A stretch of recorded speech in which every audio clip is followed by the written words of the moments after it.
said that there were there was some desire for more communication from the township and as well as in general other areas that was directly targeted to them. For example, email communication that provided updates on matters pertaining to the COVID-19 pandemic. So after staff dedicated time to review those targeted areas, we had 2 to 3 meetings that I convened with some of our department heads and other staff, and we tried to generate some, resourceful, thoughtful action that we could take forward. So what we did in response is we worked with our planning director, Jenna Wargo, and we talked about amending the ordinance for childcare permit. So essentially what we did is we maintained all the requirements, and Jenna Wargo's with us this evening. So Jenna, please feel free to chime in. But what we did is we maintained all of the requirements to submit for a permit for childcare in home. Only we did it, the amendment is that we moved it to be categorized as an accessory use, which essentially allows staff to expedite the process, to make it a quicker, more easier process to facilitate. Jenna, do you want to add to that before I move on? The board reviewed this October 5th or 7th. I cannot remember which one, but essentially it was taking the conditional use process out of the application for a resident to do this for a single family home in a collection of zoning districts. I think the only 2 zoning districts that allowed for this type of use that was permitted was rural residential, RR and RA, I believe. So this was really to expand upon our more urbanized areas to allow a permitted accessory use for family childcare. Thank you, Jenna. So I also just want to say and extend gratitude and thanks to the planning department who dedicated time to assist us in, identifying ways that we as Ferguson Township could provide a response to provide a little bit more accommodation to the businesses as their employees or themselves were looking to secure childcare during this pandemic. Another area that we felt we could respond within our purview was to increase signage to help spread awareness that if you're in Ferguson Township and you're visiting any one of the businesses, that there is an expectation as per our ordinance, our temporary ordinance, to wear a mask covering. So here soon, we are still working, but here soon in certain selected decorative streetlights throughout the township, we will have some signage that is not just unique to Ferguson Township, but it's also part of a participation and coordinated effort that it will reflect the same signage that you'll see at Penn State as well as other participating Center Region municipalities. So we're still working on getting the signage up. More to come with an update. And one other targeted area that I think I may have missed is that businesses had also reported, we had about, it was a higher percent of folks looking for businesses to understand where they could secure PPE. So what we did in response to that is Nick, our Ferguson Township communications coordinator, he prepared and distributed and promoted some stories to the community to help everyone understand where they might be able to secure additional PPE. And he also delivered the first communications of many to come that's targeted directly to our township businesses. As we received the about 83 responses from the businesses, they also provided email addresses, so we are able to respond to their needs and provide them with updates on local, state, and federal relief options that would help provide any support that they might be eligible to subscribe and or apply for relief funds or programs. So we look forward to being able to push out those communications on, I think we discussed a monthly basis, unless if there's interest in having more communications more frequently. That ends my report. Any questions? Thanks, Centrise. That's great. Great. Questions? Good to hear. Thank you. Thanks, Dave, for your COVID report. All right, if there's no questions, we can move on to the CATA, or Center Area Transportation Authority, report from John Spahalski. John, I'm going to locate you in the list here and bring you on to speak. So, thanks, Dave. Sure.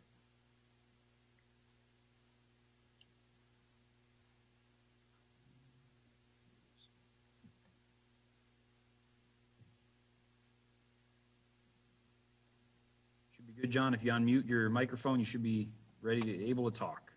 I see Luana here. I'll bring her in. How is that, David? That's Loud and great. clear. Gotcha. Thank I you. didn't know whether you controlled the mute or whether I did. So I misunderstood. I thought you were controlling my mute. No, that's too much power for me to have. Okay. Yeah, well, I didn't want that power. I don't want to be accused of any errors. Seriously. A year ago at this time, October of 2019, CATA was experiencing an upturn in ridership on the fixed route part of its system after several years of somewhat modest decreases in ridership on the system as a whole, not on certain routes, however. But there was an uptrend going on that continued on right up through the end of February of 2020. And then, of course, came on the first week of March, Penn State's spring break. And that spring break for CATA and for Penn State, well, Penn State's another matter, but I'll speak with how they dealt with that. That's their business, but I'll speak on how CATA dealt with it. Obviously, it immediately precipitated a crisis for for CATA when Penn State announced that it was not resuming in-person classes after spring break, and that all instruction would be virtual through the end of the spring semester. And as it proved, essentially through through the three terms during the summer as well. So where did that leave CATA? Well, it meant for some significant immediate service reductions and layoffs of personnel. And at the point between the second week in March and essentially August, CATA had furloughed 65% of the workforce. Ridership was down 92%. Fast forward to the supposed resumption of, quote, somewhat normal operations at Penn State in the fall semester. And we have the result. Ridership is still down 88% because of the proliferation of virtual instruction, orders by employers, and I don't mean to dwell exclusively on Penn State, because ridership on CATA also includes persons who are staff employees at Penn State, persons who are employees of other businesses in State College, and of course, work from home or work virtually has become the rule rather than the exception for many of these people who were CATA riders on the fixed route system. So here we are. Initially planning for the fall, when we heard about Penn State's plans, we being CATA, it was anticipated that we should prepare for enough service to avoid any undue crowding, and with sensitivity, of course, to social distancing for people on board buses. We put service on the street in an amount of capacity that was anticipated to handle that amount of traffic. And that traffic proved not to materialize. And so, as a result, at the September 28th meeting of the CATA board, some temporary emergency service reductions were approved by the board. We suspended service on all of the commuter routes effective October 5th. And that includes the A route, the B route, the C route, the F route, the Grays Woods route, the Science Park route, the XB in Bellefonte, and the XG in Pleasant Gap. Now, of those, some of them serve areas where with more walking, you can also access some routes that are still operating. However, in the case of the XB and the XG, And I'm doing a system-wide coverage here. I know where our immediate interest is Ferguson, but I think there's some things that need to be understood from a systemic standpoint here, so please bear with me. We also, by chance, back in January, had initiated an experimental or pilot program with CATA-GO, a demand responsive service, which was overlaid on the XB and the XG. As of now, all of the service to Bellefonte, Spring Township, and Benner Township is being provided by CATA-GO. So the people who are truly transit dependent have not been left totally without any means of public transit service by CATA. But for the other routes, they are no longer operating. And I have to tell you from personal experience, I rode the A route a couple of times during the period after the resumption of fall classes. And on the first trip I took, I was the only passenger between the stop I got on Park Lane, between Park Hills Avenue and Aaron Drive, and downtown State College. And on the second trip, I was the first passenger. The second one boarded in Overlook Heights. So there you had it. What could CATA do? And from a financial standpoint, which I'll get to, that's obviously another key part of this. But in the case of Ferguson Township specifically, of course, the F route to Pine Grove Mills is the number one route of Ferguson concern, but also other routes serve Ferguson, as I just alluded to. The A route goes through portions of Ferguson. So does the N, which is still running. So does the W, which is still running. And so does even the V over some parts of it, just to name a few routes. But at any rate, where does that leave us? Before this pandemic descended upon us, we had in force, in fact, it was started later in last year, a thorough study of our fare policies and the relationships to the funding of the system. That study was in progress when the events of COVID imposed themselves on us. And so that study will now have some significant components related to where we perhaps might go forward from where we are on the day that we're having this meeting. So this obviously is a crisis for many people in many different lines of activity, not just public transit. But speaking for the observations of the transit industry nationwide, continent-wise, and in many other countries and other places in the world, the same experience is at hand. If you're lucky, you might still be running 50 or 60% of your ridership. There are a couple of systems still doing that, but the majority of them are not. And even the ones at 60% are facing significant financial difficulties. The New York City Transit Authority and its parent company, the Metropolitan Transportation Authority, are leading cases in point. They'll be probably $1 billion or $2 billion short before they're done. And now back to CATA.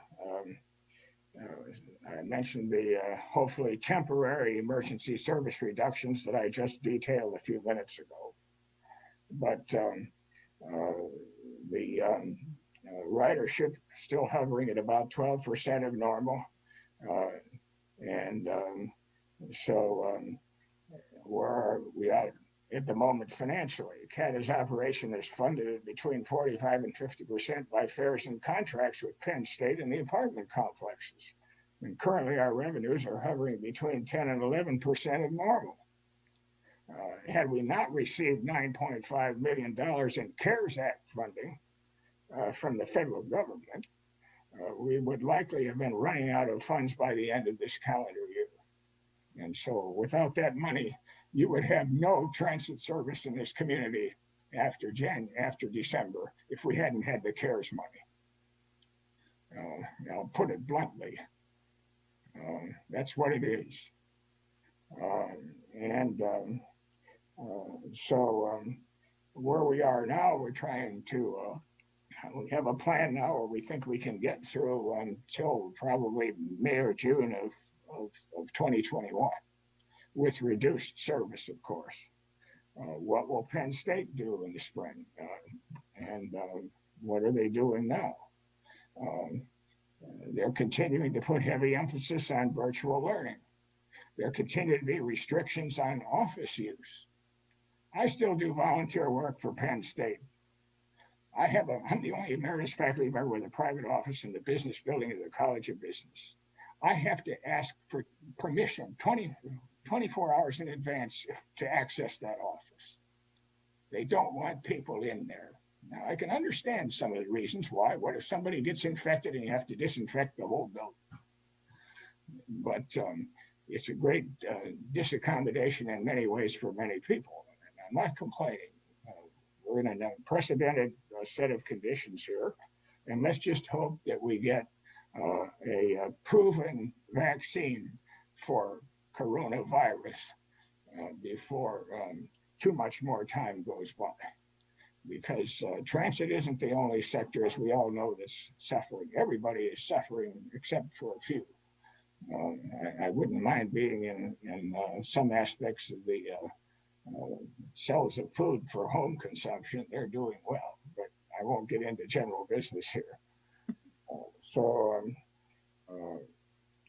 that's what it is. And of course, one other thing on as far as Penn State as a major driver of ridership, not the only driver, but a major driver, is the fact that there will not be any in-person classes such as there are after the Thanksgiving break. It's all online. And so I would like to make one other point here. Very early in the pandemic crisis, a certain agency at the national level made a statement that it was totally unsafe to ride public transportation. Now, there have been some studies done in the meantime that disproved that. In some of the areas where infection was supposed to have occurred on public transit, it was traced to locations not on a transit vehicle, either a rail car or a bus, but to other locations. I will say that CATA has taken every precaution that it can to protect its passengers and its employees from infection. And that includes all of the things that we all know, I think, requiring masks, disinfection of vehicles, trying to screen a driver from passengers who might otherwise transmit something unwanted to the employee, bus operator, and its own protocols in CATA office space, which I don't need to belabor here. But as someone who is of an age that I'm supposed to be, a high-risk person for this, that hasn't deterred me from using transit when I've needed it, and I have used it. And I've found that I think I can protect myself and I can protect others in case I'm an unknown carrier of it. I think that sums it up. Obviously, we've had to furlough many employees. That's not certainly not something that we would want to do. And in contrast, a year ago, we were about holding even on having a sufficient number of employees to operate the system. It was a challenge to recruit and retain qualified persons for various positions that are critical to the operation of transit service. And our management was effective in doing what it could to at least keep us from not having to cancel trips. But we were right close to the edge of it. And now all of a sudden, we have persons, some of whom joined relatively recently, who are now furloughed. And it's certainly not something that I or any of the other board members or management personnel at CATA feel good about, but there's no choice. that concludes what I have to offer here. I'm open to your questions. Thank you so much, John. Your report, you're a wise man. You've pointed out several things in your report that talk about what difficult time this is for CATA and many folks. And I really feel for the organization and really acknowledge what an asset it is to our community and, you know, as a transportation system and as an employer. So anybody have any questions for John? Before I take a question, I just thought of one other thing I should have mentioned. CATA ride service is continuing without any reduction. That's our paratransit service for persons with mobility challenges.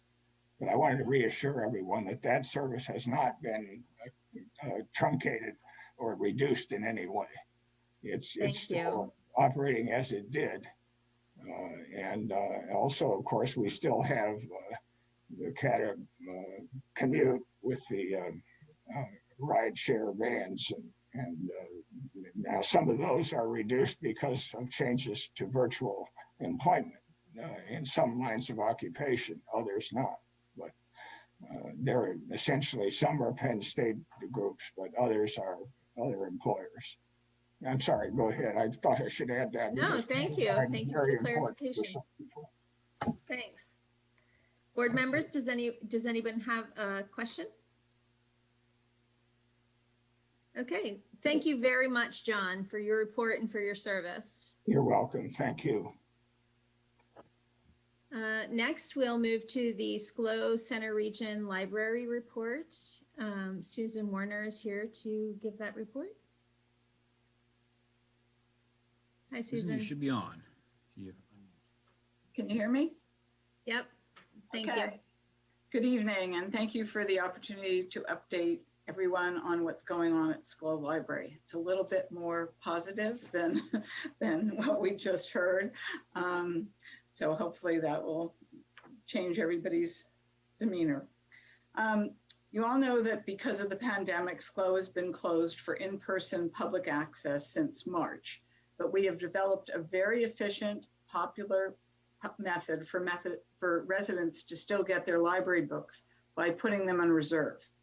From October 6th to the 15th, an average of almost 600 books were reserved and pulled daily, an increase of 300% from a comparable time period pre-COVID. Our Ferguson Township book return boxes at the Northland Giant and at Clearfield Bank are very well used, and we appreciate the opportunity to have those there so that residents can return the books very safely. SCLO's Wi-Fi signal in our parking lot enables those without Wi-Fi at home to access the internet, and we can now schedule some computer appointments for those needing help. Our virtual programs are very well attended, and we have a full list on our website of upcoming programs. I encourage everybody to just take a look at SCLO's website. And finally, finances. Our fall fund drive will start shortly. This isn't quite as positive because we are expecting maybe some state aid cutbacks. So we must raise at least $100,000 if state aid is cut. So once again, we encourage you as township supervisors, as township residents, anybody who might be watching, we encourage you to contact your state legislators to request no cuts in public library subsidies so that SCLO can continue to provide a full range of activities during this pandemic time. I will entertain any questions if there are any. Does anyone have any questions? Okay, it doesn't look like there are any. Thank you so much, Susan. Okay, thank you. Stay well. Thanks, you too. Okay, that concludes our reports, and we can move into our unfinished business. Tonight, we'll begin with a public hearing on a resolution of the Township of Ferguson, Center County, Pennsylvania, authorizing the submission of a petition to the Pennsylvania Liquor Control Board to substitute the municipal noise ordinance for section 49334 of the Pennsylvania Liquor Code in licensed establishments located in Ferguson Township. Dave? Thank you, Ms. Danini. And provided with your agenda this evening is a copy of the resolution, that's been advertised for public hearing tonight, affirming the board's intent to file and support a petition to the Pennsylvania Liquor Control Board to substitute the enforcement of the township's noise ordinance for the regulations that are promulgated under the appropriate provision of the Pennsylvania Liquor Code. In August, the board may recall that a resolution was adopted in support of the property doing business as Pine Grove Hall and Pine Grove Mills, having the municipal noise ordinance substituted for the Pennsylvania liquor control provisions. However, after further consultation with counsel for the Pennsylvania Liquor Control Board, it was clarified that the petition actually must come from the municipality itself. And so this is part of that petition packet. There are several other components of that packet that need to be prepared. If the board elects to adopt this resolution this evening, I will complete the petition and submit it to the Pennsylvania Liquor Control Board. Following that, a public hearing within the proposed exempted area will need to be scheduled in person. What staff is recommending is that the board consider petitioning for a township-wide noise exemption, so to speak, or in lieu of the Pennsylvania Liquor Control Standards, substitute its noise ordinance. And that would apply to all licensed establishments within Ferguson Township. And just a quick clarification on the nuances or the differences between the two, the Pennsylvania Liquor Control Act allows for no audible noise, measurable audible noise to be heard at the property line of a licensed establishment. However, the township's noise ordinance does have restrictions on the audible noise level that can be detected at the property line, but it is permissive of some noise. So it's not entirely prohibitive of it. And so, of course, in several of our licensed establishments that are, immediately adjacent to other properties, any kind of noise that's generated on site has the potential to be heard at the property line and at the adjacent properties. So if the board elects to adopt this resolution this evening, that would be part of that petition to the Pennsylvania Liquor Control Board. They would then schedule the public hearing within the exempted area, likely would be held at the municipal building for the public to appear and to provide testimony either in support of or in opposition to. And if the Liquor Control Board were to elect to sustain the petition, that would then apply to all licensed establishments in Ferguson Township.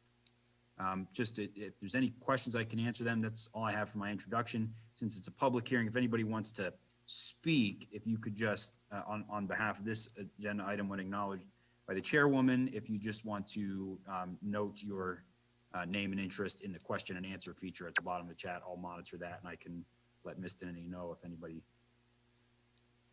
wants to say anything. Thanks, Dave. So basically, this is like a public hearing to authorize a public hearing. No, actually, at this point, this evening, well, that's correct. Yes, it would be a public hearing, not authorize the public hearing, but Right. to adopt the resolution, right? Yeah. So would anyone like to speak from the public in this public hearing on this resolution?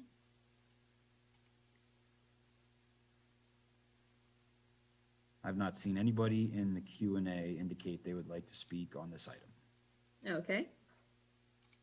So I guess we'll go to a motion from the board. This is Lisa. I'll move that the Board of Supervisors adopt the resolution authorizing the submission of a petition to the Pennsylvania Liquor Control Board to substitute the municipal noise ordinance for section 49334 of the Pennsylvania Liquor Code in licensed establishments located in Ferguson Township. I'll second, Steve. Okay, we have a motion and a second. Do we have any discussion? So I have a question, so I was wondering, this particular business, are there any, if I understand this correctly, we are petitioning for this particular business. And so are there any history of there being a noise issue or anything like that that we should be aware of before we do this? I guess I'll take a stab at responding. Dave, you can please fill in. What we're looking at here is to allow for a township-wide substitution of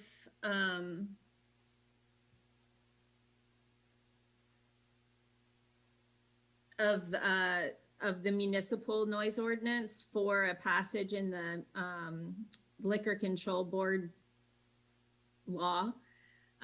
So it would apply to any establishment that's licensed by them in our jurisdiction. Correct. And the question of whether and so of course the genesis of this was the Pine Grove Hall request.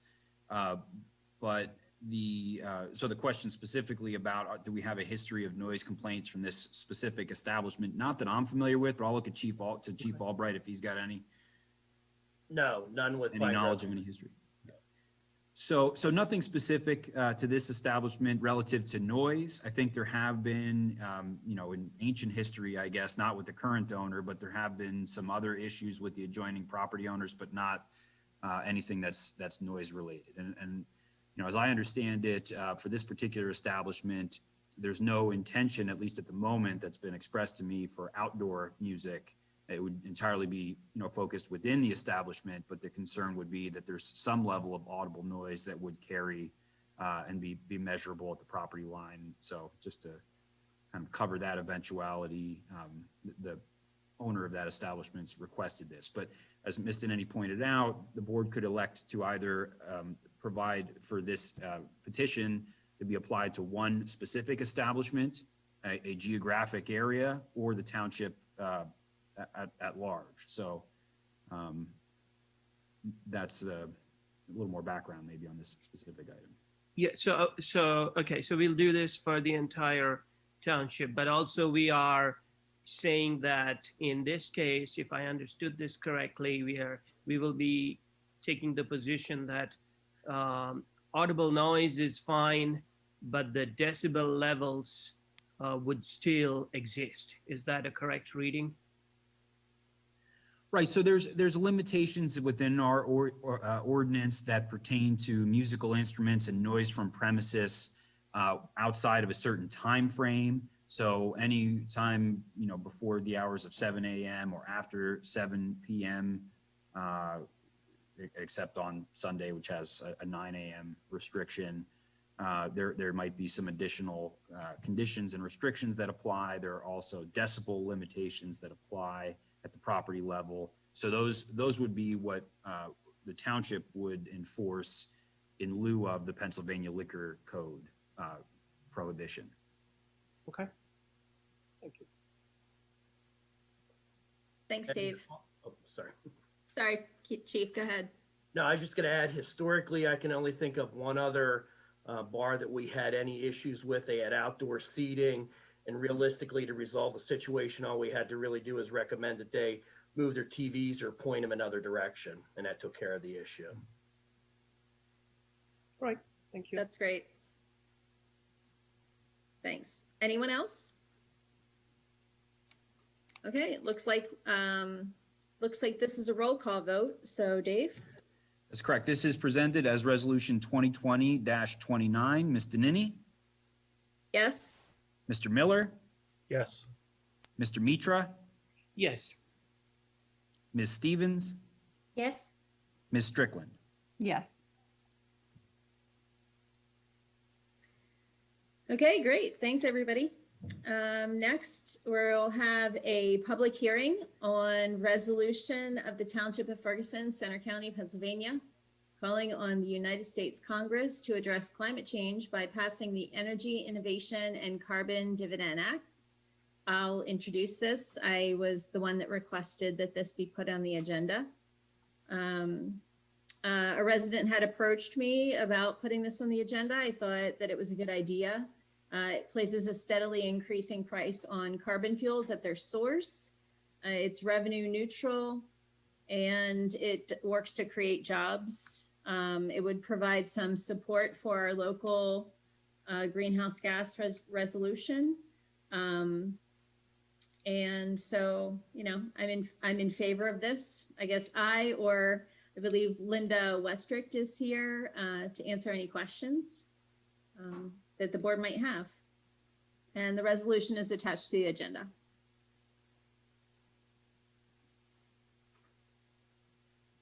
Any questions? Similarly, I would just say if anybody wants to speak from the public. Oh, I'm sorry. I know, Thanks, I see, Dave.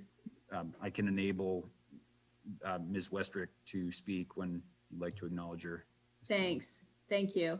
And this is a public hearing. If anyone has anything that they'd like to comment on, they're welcome to.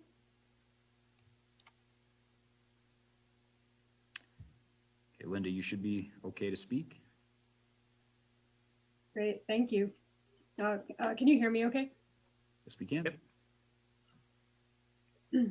Our planet is currently facing global warming, a huge challenge, but we do have some excellent tools to meet it. The biggest and best first step we can take is to price carbon. Currently before Congress, HR 763 puts a steadily increasing price on carbon and returns all dividends to US households equally. It is projected to reduce our emissions 40% just in the first 12 years. Low and middle income families will typically benefit financially from the policy because the dividends are returned equally, but low and middle income families have a lower carbon footprint. The policy is consistent with both liberal and conservative principles, and thus can be a dependable and durable long-term force for good across administrations.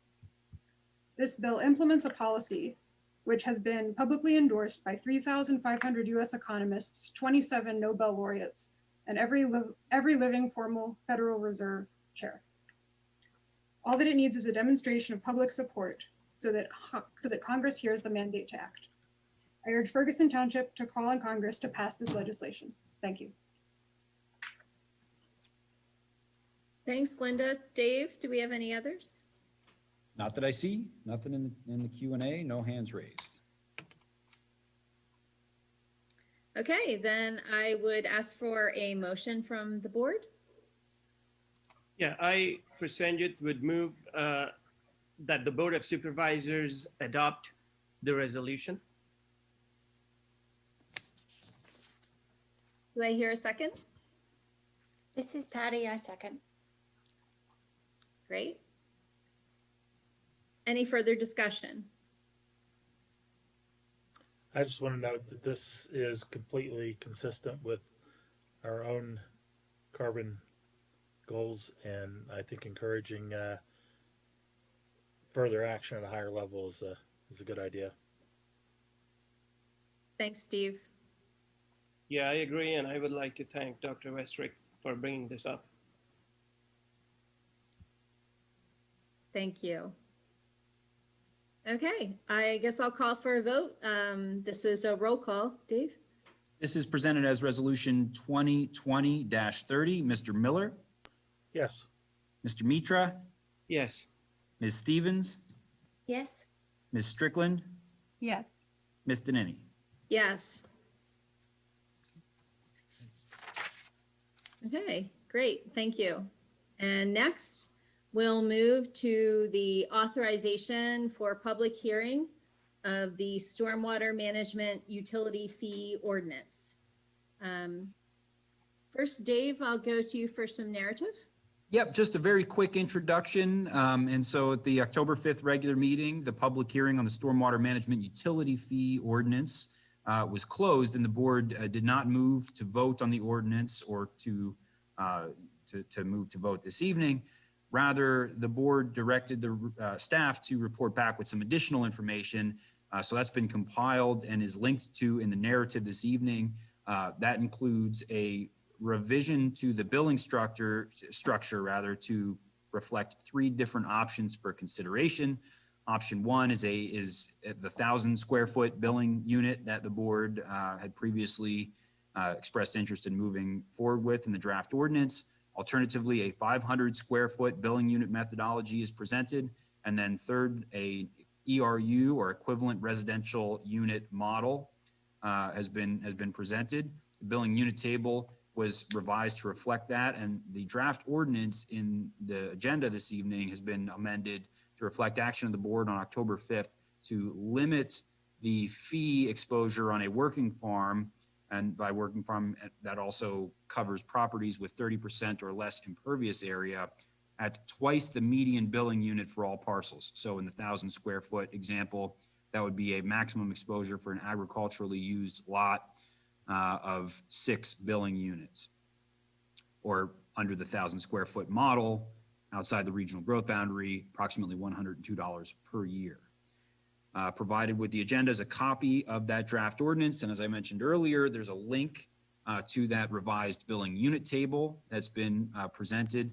And then also on request of the board, our consultant with the firm Wood, Elizabeth Treadway, has provided kind of a matrix describing some hardship policies that have been enacted in other communities that have adopted a stormwater management utility fee. This could apply if the board elected to include this to individuals and property owners who have some kind of expressed hardship that would apply or qualify them for an exemption or a reduced fee.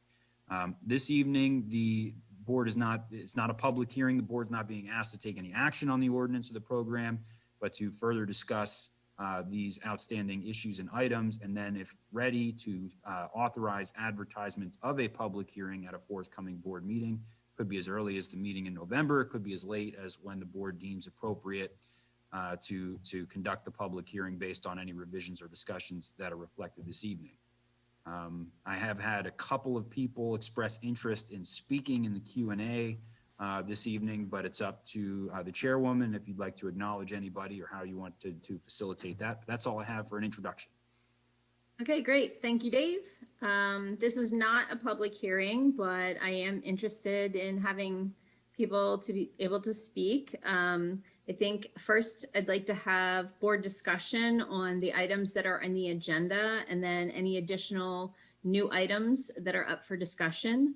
And then we can move into public comment time. And I think there are far fewer than half the participants on this meeting as last. So I guess maybe limit the public comment time to about 30 minutes. And if it should be enough to get through those comments. If not, the board could vote on extending that public comment time.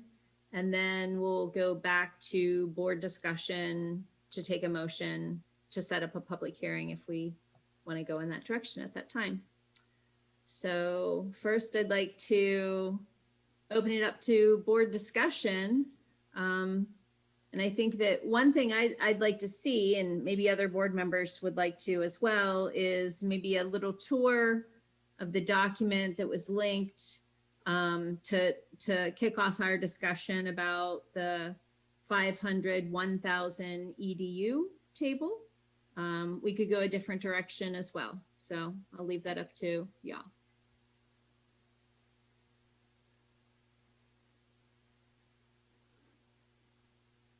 In lieu of having a different direction, I could ask Dave Modricker to get us started with the little tour of that document, if you would. Sure, I'd be happy to do that. Thank you. For those that have the packet, there is a link. And for those that are joining us, it's also available on our website, but I am going to share my screen. Thank you. Can you see my screen? Yep. Okay. So once you access this document, either through the link in the packet or on the web page under the stormwater tab, there's one page that precedes this, then it brings you to this table. The way the table's set up, similar to what you may have seen before, column A is your tax parcel ID, column B is your location address.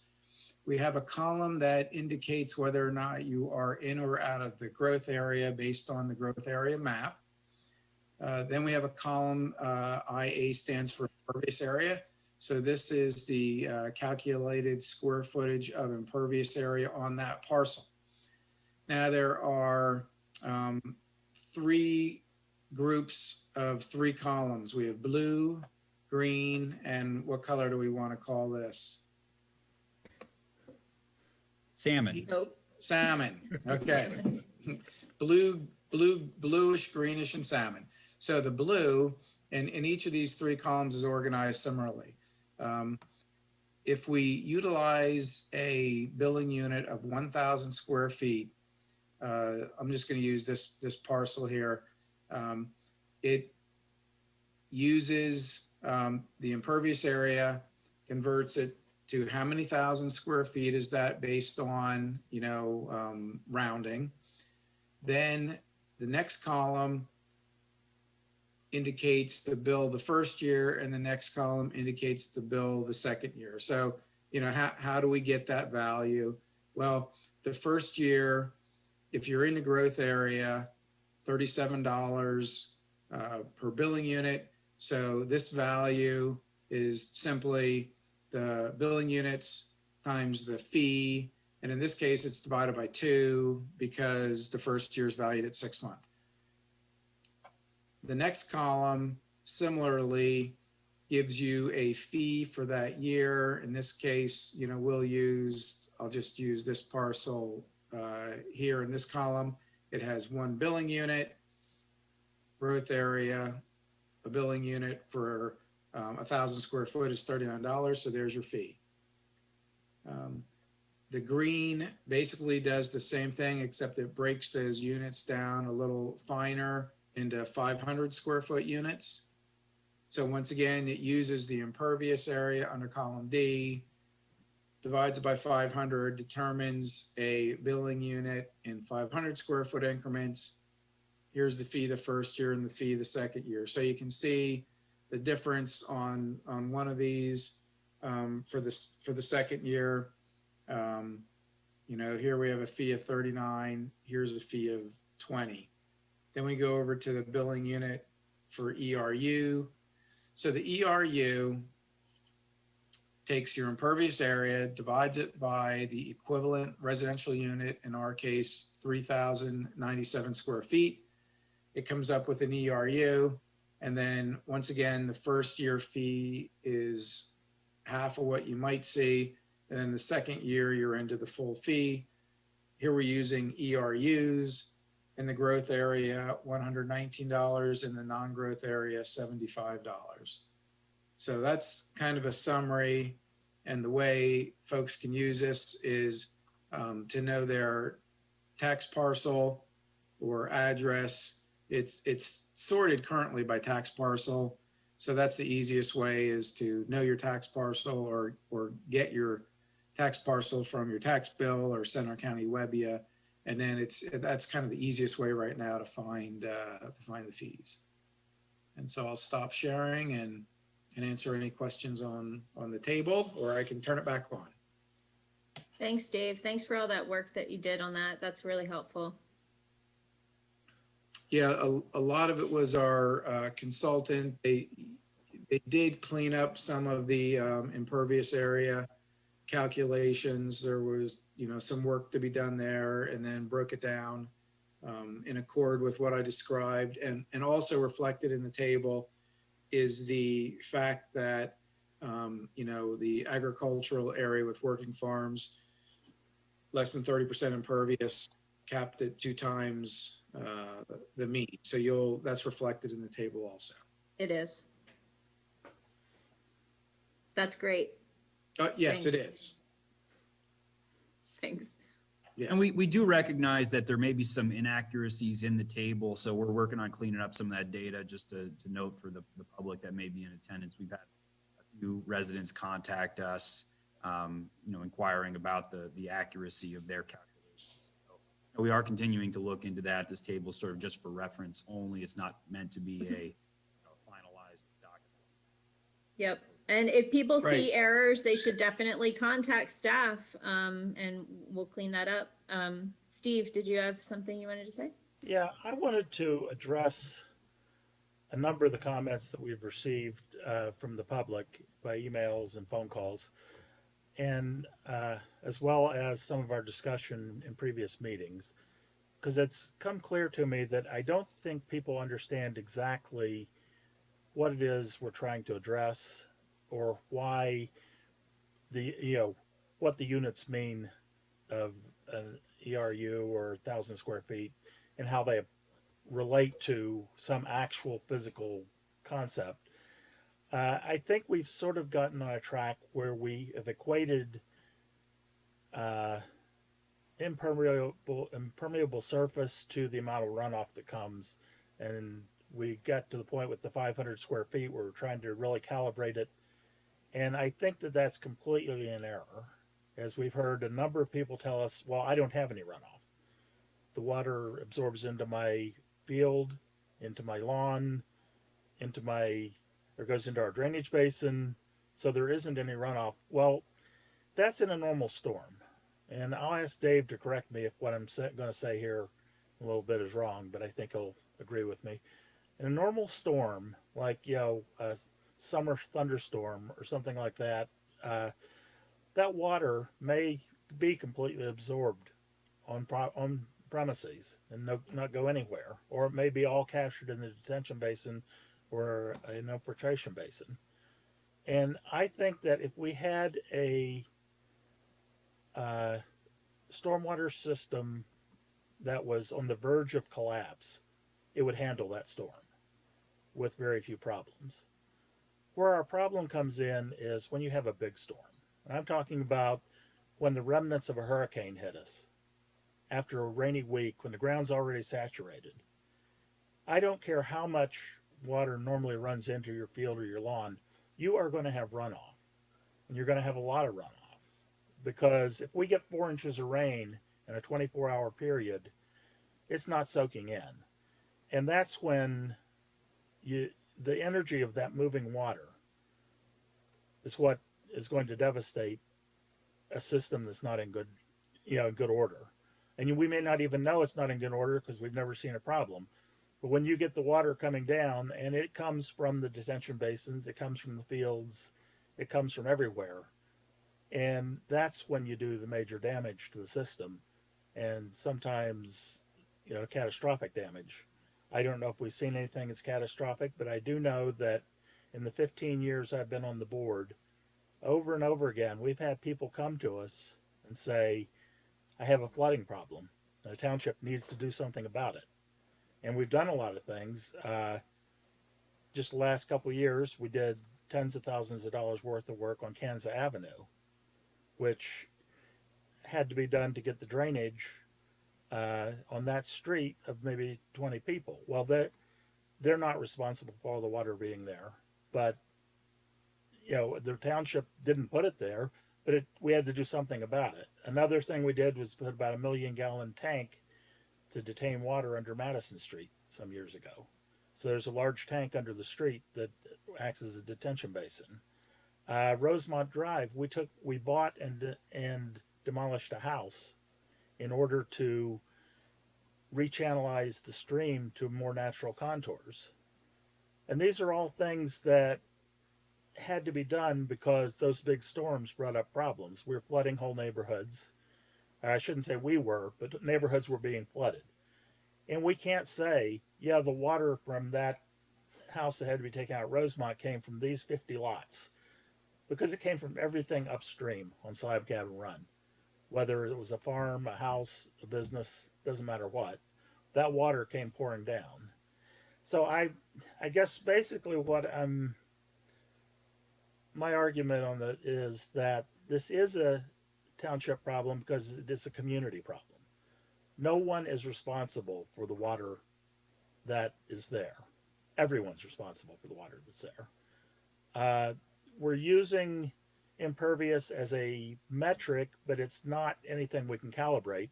Nobody's going to be able to measure how much water comes off, either in that big storm or in a February storm when the ground is all frozen solid and we get 2 inches of rain. Same thing happens. Everything comes barreling down.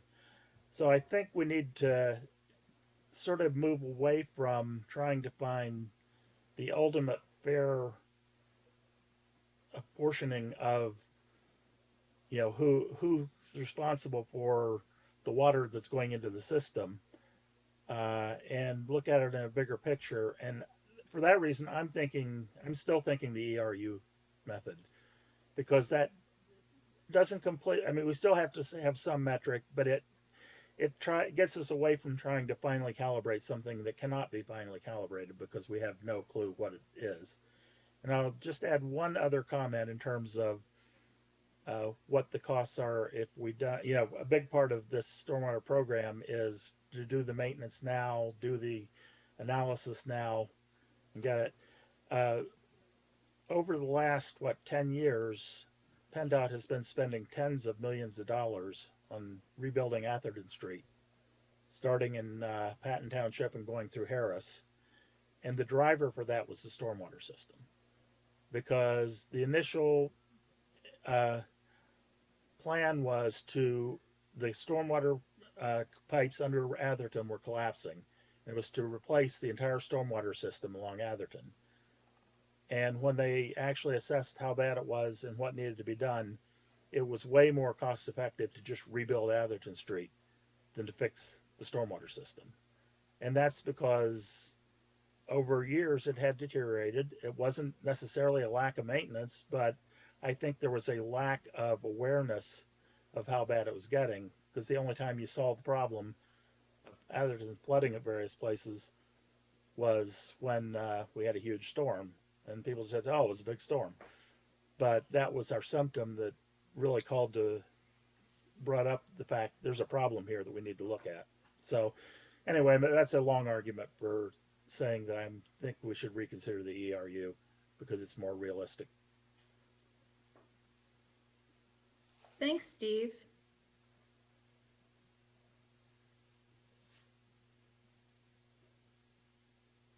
Well, I guess I'll jump in for a second and say I've also been looking at, based on what we've learned from, resident input and staff work and time that we've spent ourselves researching stormwater ordinances and fees in Pennsylvania.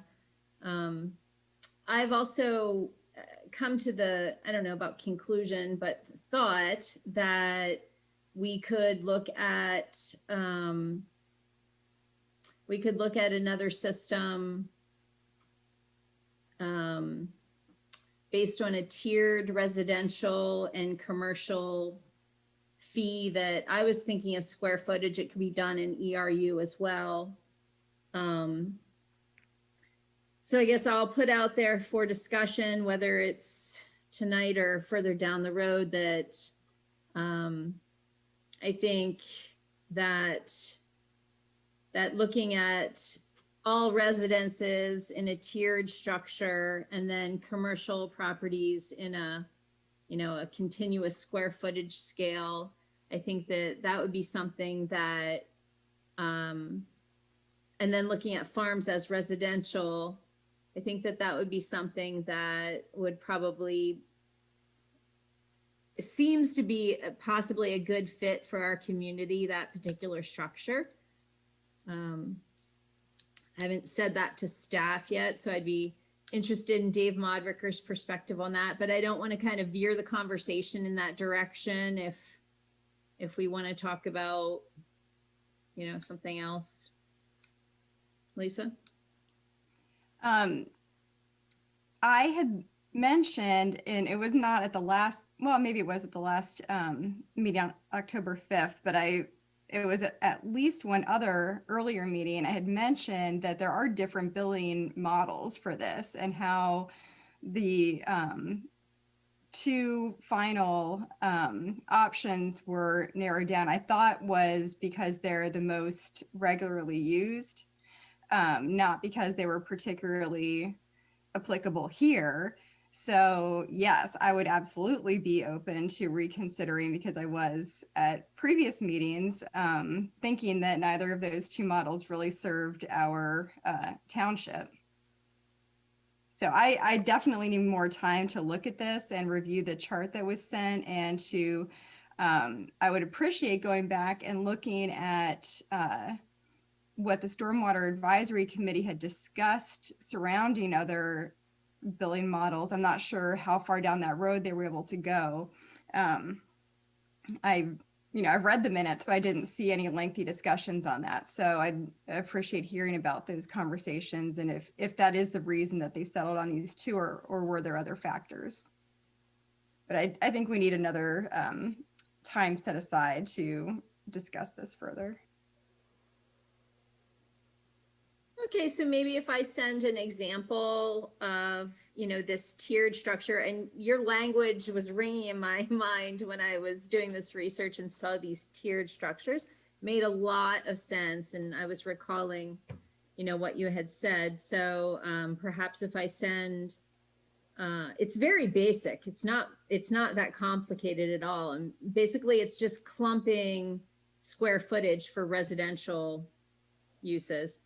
I could send this perhaps to staff, and we could use it as a launching point for discussion. Others could send, if they found a model similar, and then we could have any review of dialogue that already occurred from the stormwater committee for maybe our next discussion. Can I just ask, are you thinking about this in terms of the different service areas also, or Yes, I don't, service areas? I do not, yeah, I don't think, it's up for discussion, but I think that that's one of the things that's fairly well thought out and received is the two service zones, which are within and without the regional growth boundary. And I think that it's also one very natural thing that was pre-existing that speaks in any way to impervious surfaces. I think it's a good discerning point. So yes, I would keep that. Would you? Maybe. I've had some emails about people who are in the higher density service area saying that they would associate themselves with the lower density service area. So I'm not certain about that, but I guess that's just one other thing we can consider when we're looking at it.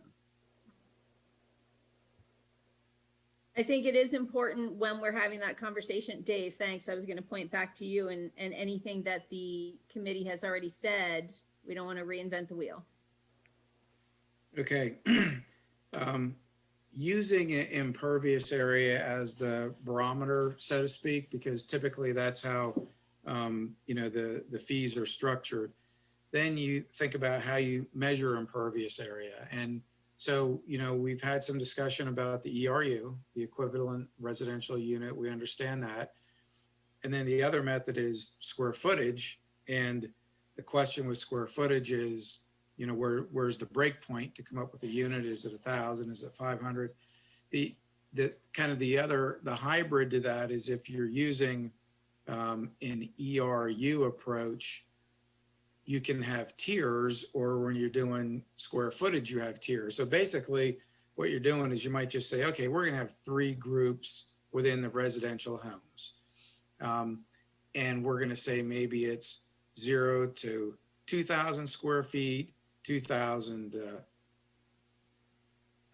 3,500 or 5,000, and then, 5,000 and up, or you tier it. I can't remember where the kind of some of those logical points are, but some of that depends on, if you remember, our consultant showed you kind of a histogram of the impervious area for residential homes.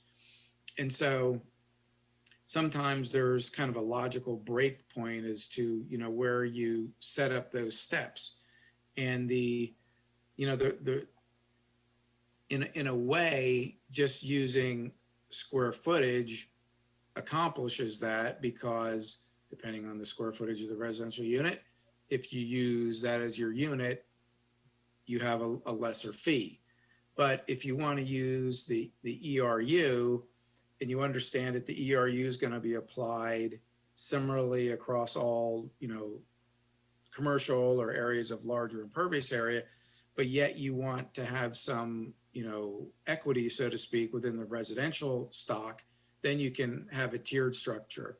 So, I think those items were discussed with the advisory committee. The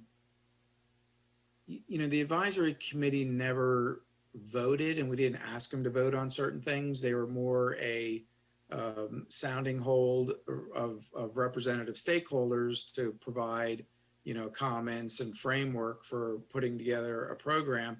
And ultimately it's the board, that's going to decide how you want to handle it. So, we can go back and look for, information or discussion, but I don't think we're going to find that there's a whole lot more to inject into the conversation of, do you want to use square foot as your billing unit? Do you want to use ERU or a tiered approach? And if you want to use a tiered approach, I think what would make sense is we would go back, talk with the consultant, look at the histogram distribution of, residential impervious area through the township and see, what those logical breakpoints are. Yes. That makes a lot of sense, Dave, and I agree with you. We don't want, right now there's a lot of discussion. We're having a lot of input. There's many residents that are helping us see various aspects of this proposal. And I think it is really it is a good time to make changes, and we shouldn't necessarily rely solely on what the committee has said, but we certainly want to bring forward, if they had any good dialogue on that while we're considering it, to just bring it forward. Specifically about a tiered approach. And Lisa was there, and if they looked at other models, from what I can see, from all I've heard, it could be a good solution. Does anybody else have any conversation about the models, or should we maybe move on to a different topic within? Laura, sorry, just to clarify, are you speaking about just residential properties? I've heard residential stated a few times. Yeah, go ahead. I'm sorry, Laura. No, go ahead. Oh, in the presentations and the educational sessions that I've been on the topic, usually the tiered approach is used with the residential stock. And then most everything beyond that is compared to a residential unit. So, Okay. So whether you're using square footage or, the ERU, I don't know that I've seen a lot of tiers outside of residential. Okay, so anything that's not a residential unit would be billed by ERU without the tier structure. Well, you could use either ERU or square footage. Or square footage, Basically, it's not tiered. Yeah, But without the it's tier. a continuous scale. Right, I think that's kind of the bottom line, is that the tiers are typically used in the residential stock to show equity between, I'm just going to use, a manufactured home on one side, and a very large, I'll just use the word mansion on the other side. And so it's showing some equity.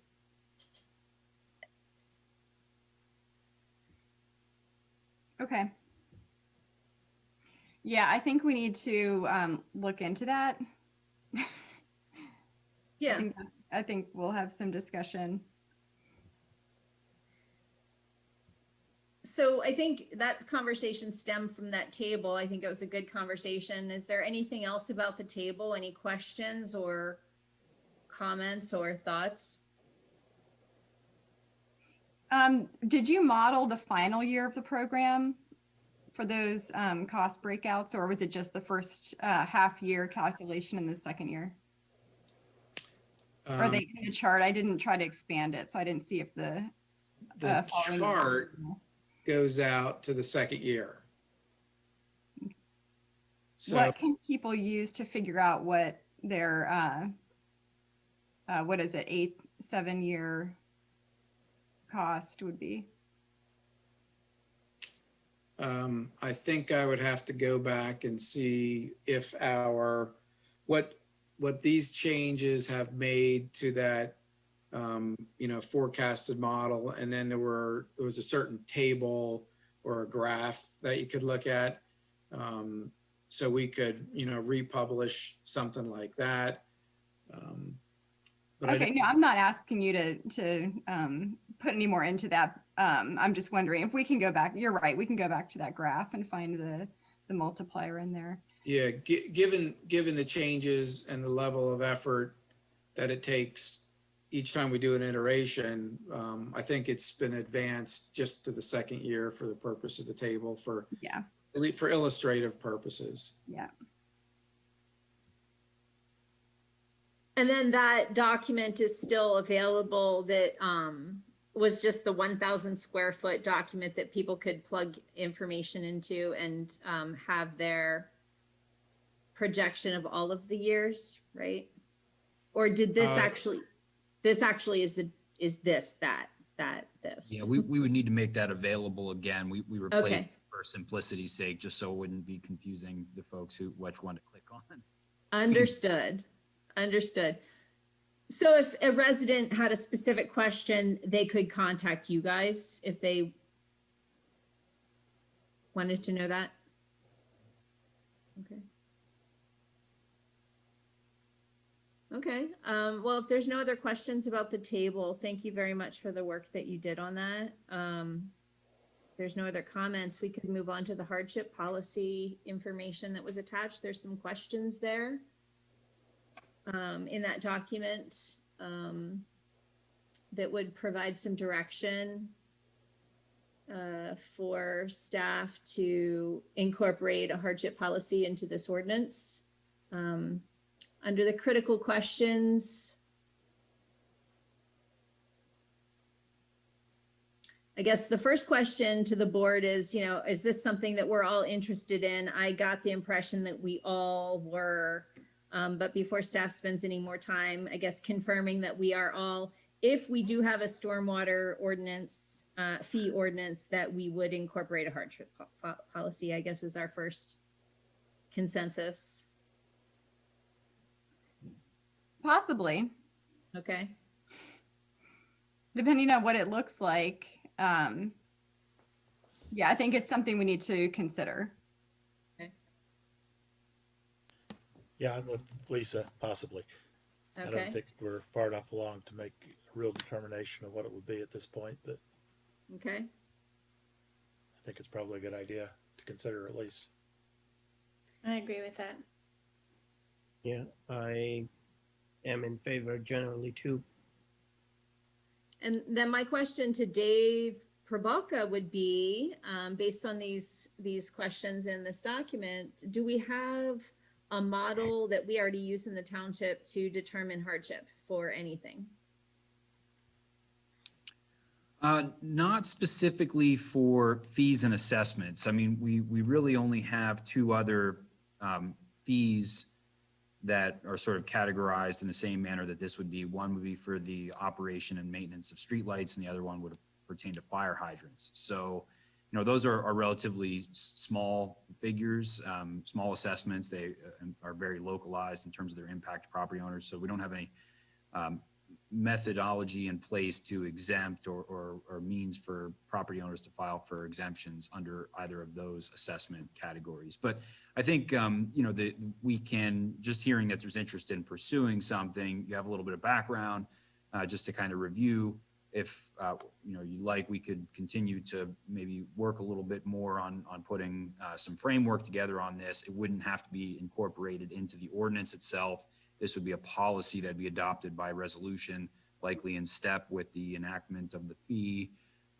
So, there's no need necessarily for them to go in step with one another. We can continue to work towards a draft policy for your review and consideration in conjunction with the scheduled public hearing for the ordinance.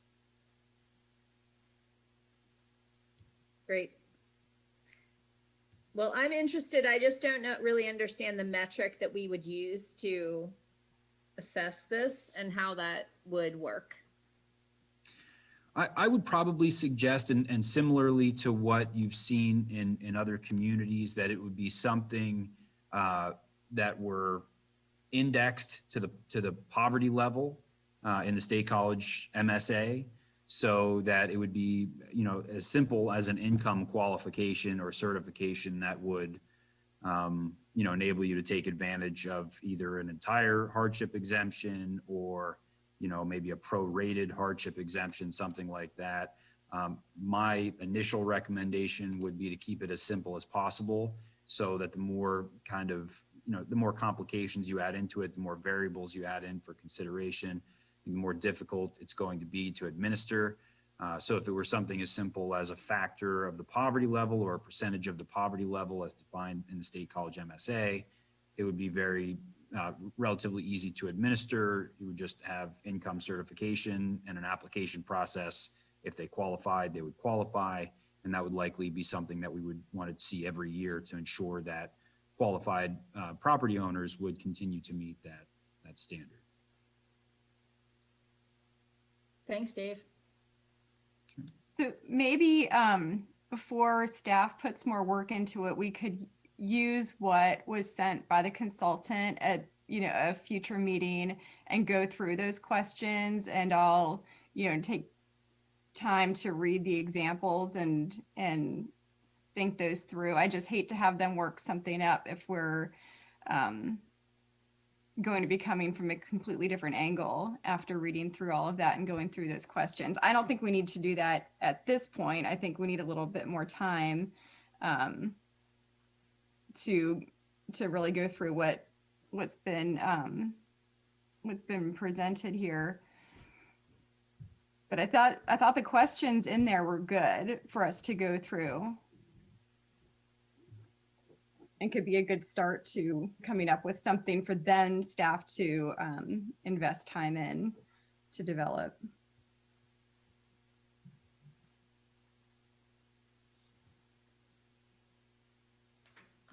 Okay.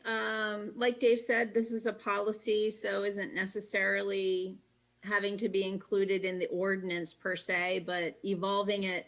I think part of the reason why we're slowing down the process, other than not really that enthusiastic about voting for the previous iteration of the ordinance, is so we could work out some of these details as we kind of move along. So, I guess having another conversation about it, I would assume that staff would probably put something into writing for us to maybe give critique of, so we have something to look at maybe.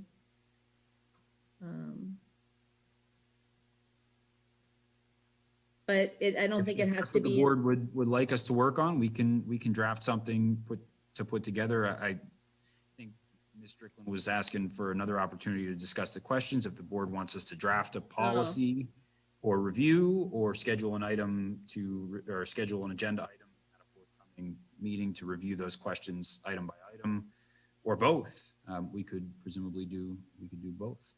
I was thinking maybe a combo, like look at the questions in the context of something you have written, and not if it's going to take you a whole lot of time, Dave, but it seems pretty basic and straightforward. So maybe doing both. Yeah, I can draft something for your review. Yeah. And for you all to kind of use as a springboard. Thanks. Anything else on the hardship policy or thoughts on that?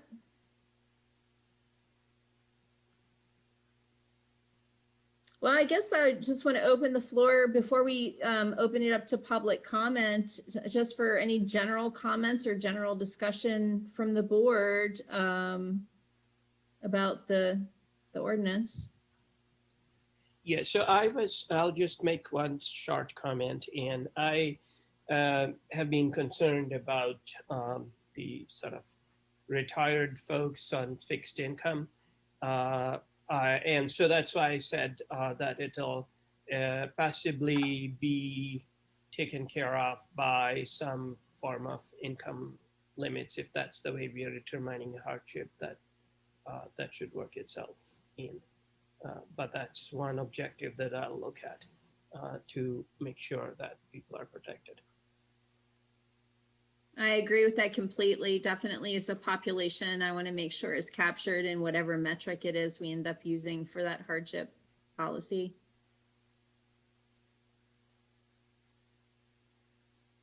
All right, any other general questions about the ordinance? I Okay. have general thoughts. All right, thoughts are great. Yeah. I think just to kind of wrap that up with the ERU and the hardship policy, I think what we had discussed at the meeting on the 7th was having some further discussions about a number of points that we hadn't really finalized in the ordinance. And so these were two of them, the ERU, or the billing model generally, and then the hardship exemption. We also had a few other things that we talked about, and I'm hoping what we'll come up with is a time allotted for these different discussions prior to another public hearing. So, and I think that's kind of what we talked about on the 7th too. So like for instance, today we've gotten a couple of those a little bit worked out. There was a little bit of progress made there. So, having those on a future agenda, those two items to further refine. We talked about the farm exemption and other, I guess, pervious impervious ratios in the billing fee are going to get answered by looking at a different billing structure, that question. And then possibly further refining the credit policy. I think we still haven't seen any models of those projected revenues with credits taken. I know that the consultant had said usually a very low percentage is taken. I think we, to be responsible, need to look at what the revenue would look like if credits were fully utilized. So whatever we decide on, we had said 40%. I don't know if that is written in stone anywhere. We haven't really figured out what the credits are going to be for yet. So I think looking at those projections is important before we decide on the fee, so that we see what we're actually going to be generating. Likewise, I think, as I mentioned also in the meeting on the 7th, that now might be a good time to kind of look at the program and the scheduling itself.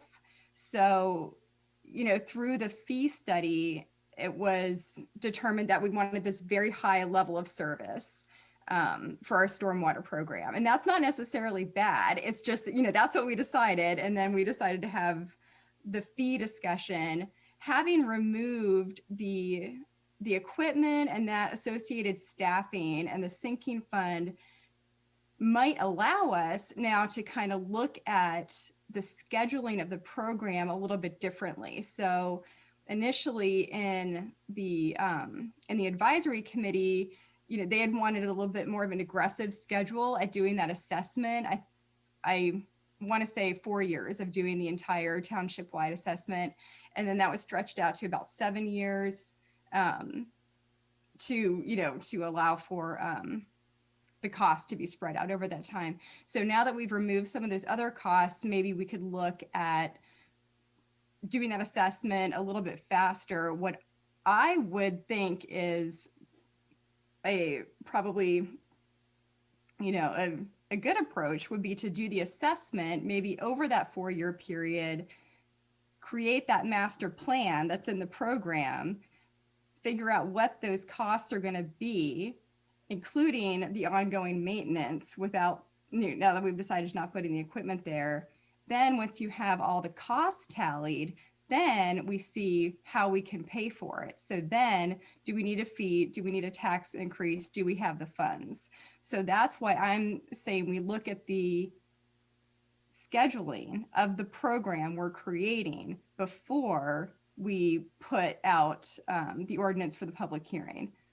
That's my thought here. And I think that, Steve brought up some good points about just explaining what all this entails. And I think, there was a lot lost in some earlier discussions about what exactly is in the program that we're creating. So, I think those things are all vital, and all important to reiterate to residents and property owners what exactly it is they're paying for. So it's my thought on the timing of all of this, but I'll just, to let Steve and Dave talk, just to say, I think that all of these different issues do deserve some time on an agenda so that residents know when those things are going to be brought up. And because I'm not sure a lot of people knew that we'd be talking about the ERU today. So, the agenda goes out Friday afternoon. I'm not sure a lot of people knew that this specific topic would be on today, possibly, but maybe not. So I think dedicating time on the agenda to those different topics might be helpful to people to explain what exactly the program is going to be. And I'll leave it at that. Yeah, I think that's a great idea. People will have to follow along with the agenda, and we can put those topics in there. Definitely want to make sure we maintain a clear record that we definitely did put that information in the agenda, and that's where folks can go. I mean, they can certainly email us as well, but in terms of finding their own information, they want to go to those agendas. And I think I think it's really important to keep people involved in that dialogue and set some milestones of that conversation so they know how to follow along. I'm sorry, Steve, I jumped in front of you. Bad chairmanship of me. Steve, No problem at all. you're up. Now, I just wanted to comment on the assessment, that, the assessment is a big part of the early part of this program. It's got to be funded somehow. So I just want to say we can't do the assessment and then start figuring out how to pay for the stormwater, things that need to be done, because the assessment is a big chunk of what we have to pay for.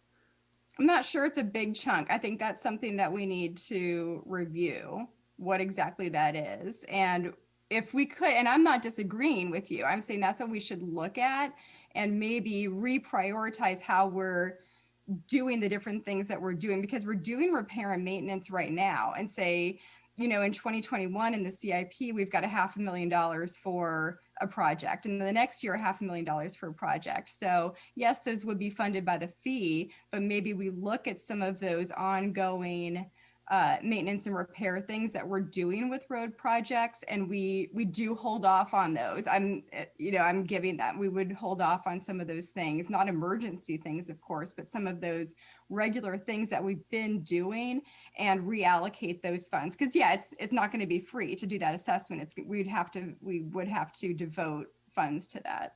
You're right. And Dave Modricker, did you have something you wanted to add? Well, just kind of working backwards, and I understand that Ms. Strickland would like to, spend some time and devote time to each of these items. The schedule of program, what's in the program, what year, for example, do we plan to do a certain activity? How long are we going to do assessments? When do we start pipelining? We deleted the equipment purchases and the operator, the two positions associated with it.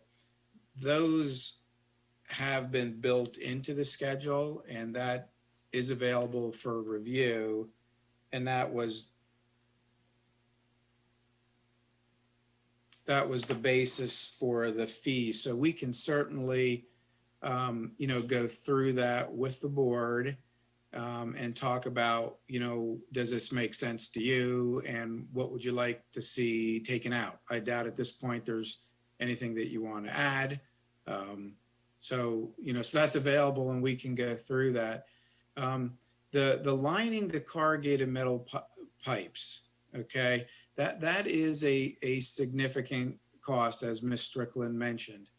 And some years ago, we started doing that. We started putting it in the CIP.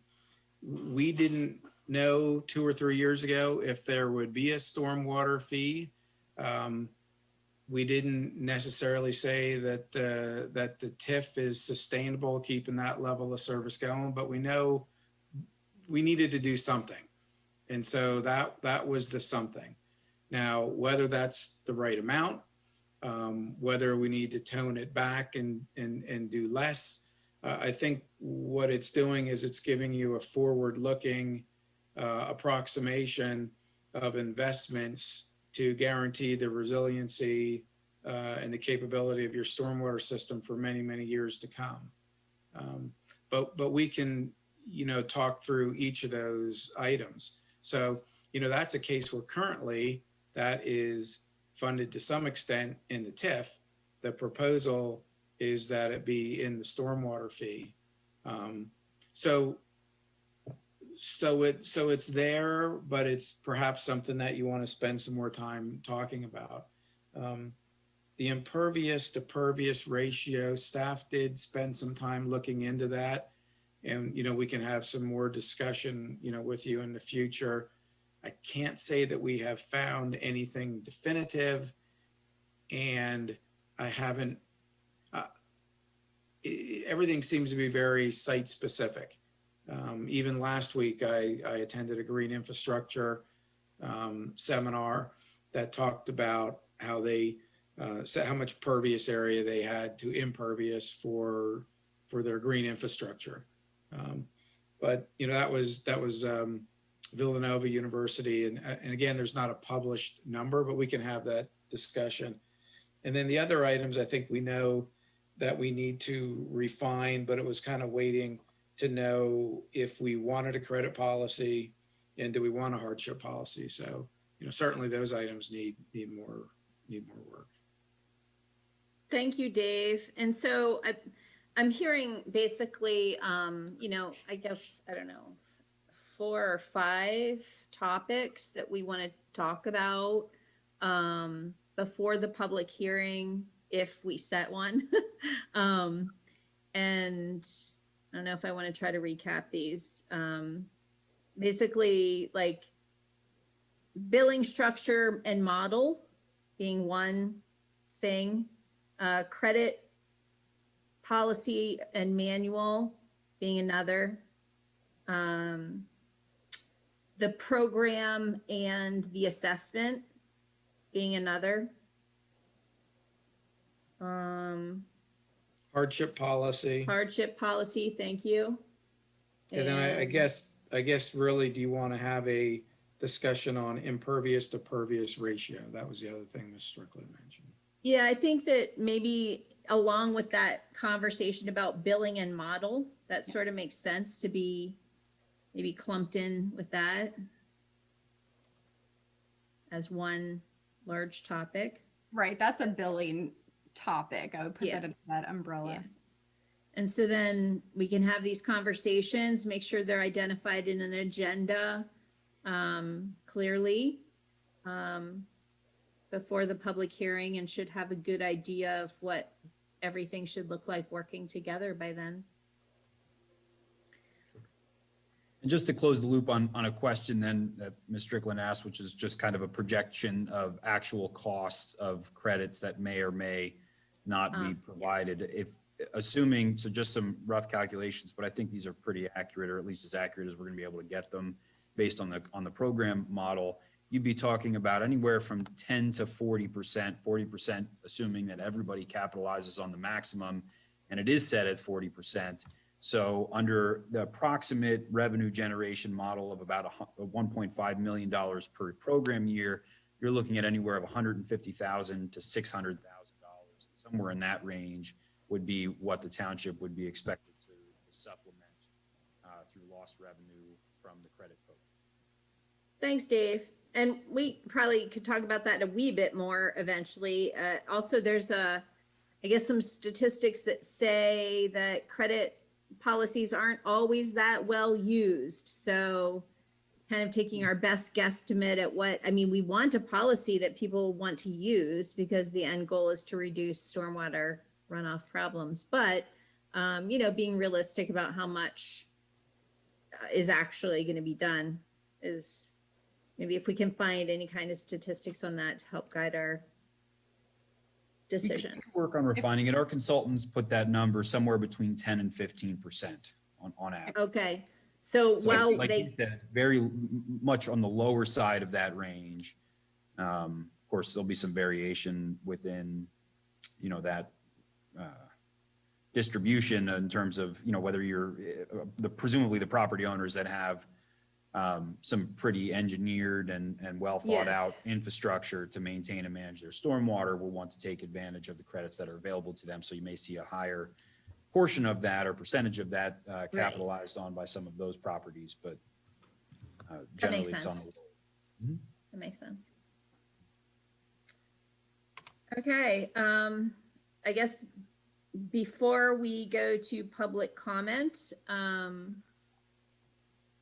just wanted to mention to the public that this is an ongoing dialogue. Just to reinforce, we're going to have several conversations over the next likely few months, 2 months, about the topics that we just talked about. And the goal is to have an ordinance that is fair and equitable and achieves the goals that we set out to achieve with it, to vote on that, not necessarily going to pass it, but to do all this work to get to a point where we have a really good ordinance that we can vote about. So I guess with that, I will open it up to public comment and hand that over to Dave Probalka because he has the list. Yeah, so thank you, Madam Chair, and just to reinforce, if anybody, and I have a few people signed up to speak or that have requested time to speak, if anybody does want to say something, please just indicate so using the Q&A feature at the bottom of your screen. I will acknowledge Ari Giselowitz, and I will apologize too for butchering anybody's last names. I'm going to do my best here. So I'll enable. Oops. Okay, I have to bring you on. All right, so you are on. Should be good. I'm under Patina Wells. That'll be the name that appears. Can everyone hear me? Yes, we can. Good. Yes. Okay. Well, first, I'd like to thank the board for being very open and listening to public comments and not sort of ramrodding this project through. And my comments are really based on what I think is the inapplicability of options 1 and 2. So I understand now you're considering additional ones, so keep that in mind on the comments I'm going to make. So first, I think the stormwater runoff issue is something that we should be concerned about as citizens, and I think it may become exacerbated by global warming. Among other things, untreated urban and suburban stormwater roads or waterways, floods homes, kills fish. I think implementing a mitigation plan is laudable, and I think we should all be in this together. It would, of course, be optimal if the infrastructure improvement plan did not necessitate an additional source of revenue. Assuming it truly does, then what's important is an equitable plan. I think we heard the board speak to that point. Ultimately, the impervious free structure plan, that's 1 and 2 that the township was on the brink of implementing, fails to do this, particularly with respect to residential properties. This might work in an urban area such as DC, where the houses are uniform, they're all on a street, they're all served by a public sewer system or the wastewater system, but it fails miserably in Ferguson Township. I encourage each of you to look at aerial photos from Google Maps. You'll find large driveways hidden by tree cover. One might have an impervious area surrounded by green space, which will absorb most of the runoff. The photographs don't indicate if one's gutter drains into an asphalt driveway, which slopes towards the street, or drains into one's lawn sloping away from the street. They can't tell us if one neighbor uses ChemLawn with fertilizers and weed killers, or someone's green and cultivates dandelions. There are also some neighborhoods, such as mine in Greenbrier, which handles all their own stormwater runoff through a system of swales and emptying the sinkholes, and therefore contributes nothing except in a giant storm with respect to the township's stormwater burden. With respect to our watershed, Chesapeake Bay, agriculture contributes 42% of the nitrogen, 55% of the phosphorus, and 60% of the sediment entering the bay. In a true contribution to the problem assessment plan, one could argue that agriculture should bear 50% of the cost. This does not seem reasonable, at least to me. We need our farms and they can't afford this level of expense. So this is an infrastructure issue and we're all in it together. Very few municipalities have chosen the fee system, 1 and 2 that Ferguson was pursuing.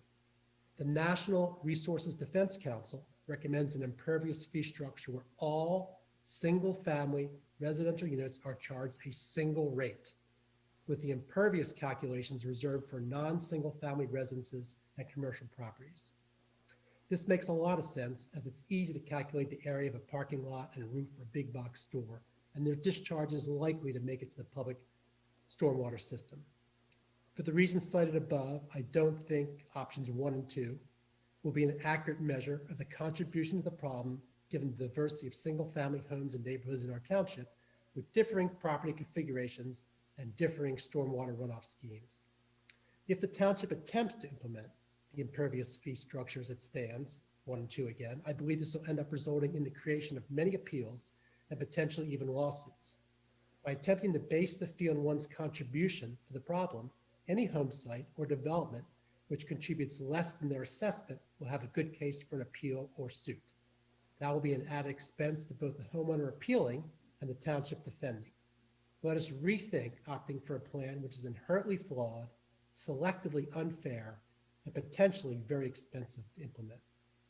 In addition, if additional funds are 100% needed at this time, then I would recommend that the township utilize the NRDC plan, which utilizes an impervious fee structure which all single-family residential units are charged a single rate, with impervious area calculations reserved for non-single-family residences and commercial properties. Of course, if funds are not urgently needed at this time, then this assessment plan should be shelved. Thanks for listening to my comments. Thank you. I'm going to try to put you back on as a attendee, but if you get removed from the call, you might just have to rejoin. Okay, thanks. You're welcome. Okay, so next on the list is Bob here. I'm going to bring Bob on. Okay. I'm on the phone again, Dave. Oh, you're on the phone. Okay, Bob's on the phone, and they should be able to hear you. You're all go. All right. With the discussion that the board just had, it totally messed up all the comments and questions I had. So it's good to hear that the board is listening to what some of the comments that the residents are making. Because again, my biggest thing is, I mean, this is dealing with road maintenance. Looking at the township's budget 2020, page 272, it shows some of the areas for the proposed pipelining. These appear to be in the developed areas of the township. So one of my comments is, why is the Board of Supervisors expecting the rural residents to pay for this maintenance for development? The developer did development. Maybe there should be a fee for any new developments proposed, that they have to pay something to the township for continual maintenance of the stormwater that's in that development. They make the money, then they're passing off to the township, so then the residents have to pay for the developer developing this land. For the 2020 budget, page 3, property tax revenue 1.5 million, another 1.5 million for property transfer taxes, both related to real estate. Per the initial amount coming from the stormwater, for the first full year, you're going to collect $1.6 million. You're essentially collecting double the local property taxes. That's a huge burden to impose 1 year here, next year I'm doubling your taxes and stuff like that for the property. On the October 5th meeting and also today, there were some talks and discussions, credits for certain properties. I personally do not agree with any discount of credits, special interest groups. To me, that's kind of you're discriminating from one group to the other. What I do believe in is maybe doing some type of exemption, 100%, for properties in the rural area that are not contributing. I heard what Steve said about the big storms. If we have a storm with 4 inches of rain, what's the probability that any stormwater system in this township is going to handle that? Because that's a lot of rain. I know when we get an inch of rain, I'm just down from you guys on West Whitehall, we get a lot of water coming off of West Whitehall. It's designed that way to flow off West Whitehall, to drain off into our properties. And I know I'm talking with some other residents. The one guy, he gets a ton of water coming down Breezewood because of that design. He literally had, not sandbags, but there were little tubes to divert the water away from his house. And that's because of this water that was flowing off of West Whitehall because of the way the stormwater was managed there.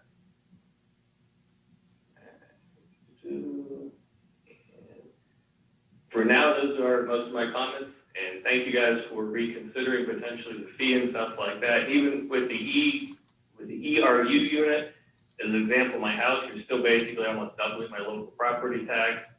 The other property I have, you are basically, again, doubling my local property tax and stuff like that. So the fee definitely should be fair and equitable to those who are causing the problem. And from what you guys have on the 2020 budget, it seems like it's coming from the developments that are having the breakdown in the infrastructure, not the rural areas where the township's not really managing minimal, if anything, off the rural areas. So again, thank you guys. Thank you very much. Dave? Yes, next I have, let's see here, Fred Sahakian. I'm gonna bring you on here. Mr. Sahakian, you should be good there. Hi, everyone. Can you hear me? Yeah. Yes. My name is Fred Sahakian. My family and I own several commercial properties and several operating businesses in Ferguson Township. I developed and built my first business in Ferguson Township almost 28 years ago and have been operating it until today. For the past few months, I've been educating myself on the impacts of your stormwater fee proposals. I've taken the time to listen to your public comments regarding stormwater and your knowledge and experience from taxation to implementation of your plan. First and foremost, we are in the middle of a pandemic. There are real struggles for businesses. Some businesses are operating at 50% occupancy, while others are operating at 25%. Some businesses have closed temporarily, while others have closed permanently. I'm still talking about Ferguson Township. On March 16th, when the governor ordered the shutdown, we had to furlough close to 100 of our employees in Ferguson Township. A lot of our employees are still laid off. The optics of passing a burdensome fee during these times is not good. It shows a lack of care for all those who have worked so hard in Ferguson Township. All these years, I did not know that the township had such a difficult time managing stormwater, or our stormwater infrastructure was crumbling. I knew of one flooding issue during heavy rains that was fixed with the 2 years of work on Atherton that disrupted many businesses. We all thought that the heavy price that the businesses paid during the road and utility and stormwater upgrades solved the problem for a long time. All other necessary repairs and maintenance work was always funded by our property taxes.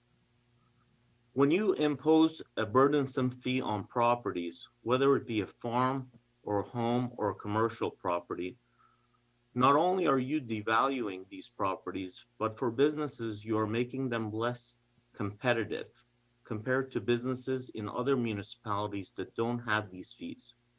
You're simply putting us in a disadvantage in Ferguson Township.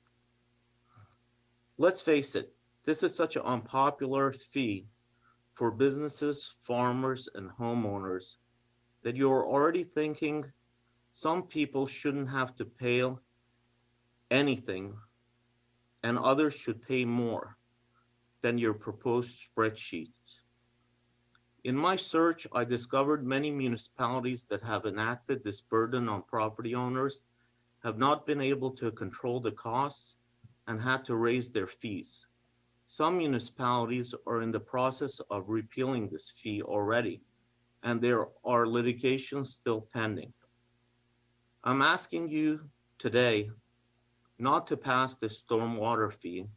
I'm asking you today to listen to the people that live and work in Ferguson Township. I'm asking you to take some more time and explore other funding options such as Transportation Improvement Fund, general funds, federal and state grants. This unpopular and unwarranted fee will have a real impact on people and our community. Thank you. Thank you very much. Dave? Thank you. So we have two more folks that are signed up that have requested to speak, but we're approaching that 30-minute interval. We're okay to continue? Yes, I think. Okay. What do you guys think? Two more? Okay, great. I'm going to turn it to Rick Tetzlaff. Mr. Tetzlaff, you're on. Thank you. Can you hear me? Yes, we can. All right. I'll be brief. I do not have a prepared statement. I just want to thank the Board of Supervisors, first of all, for the careful consideration in giving this. Also to the staff for the hard work that they're putting onto this.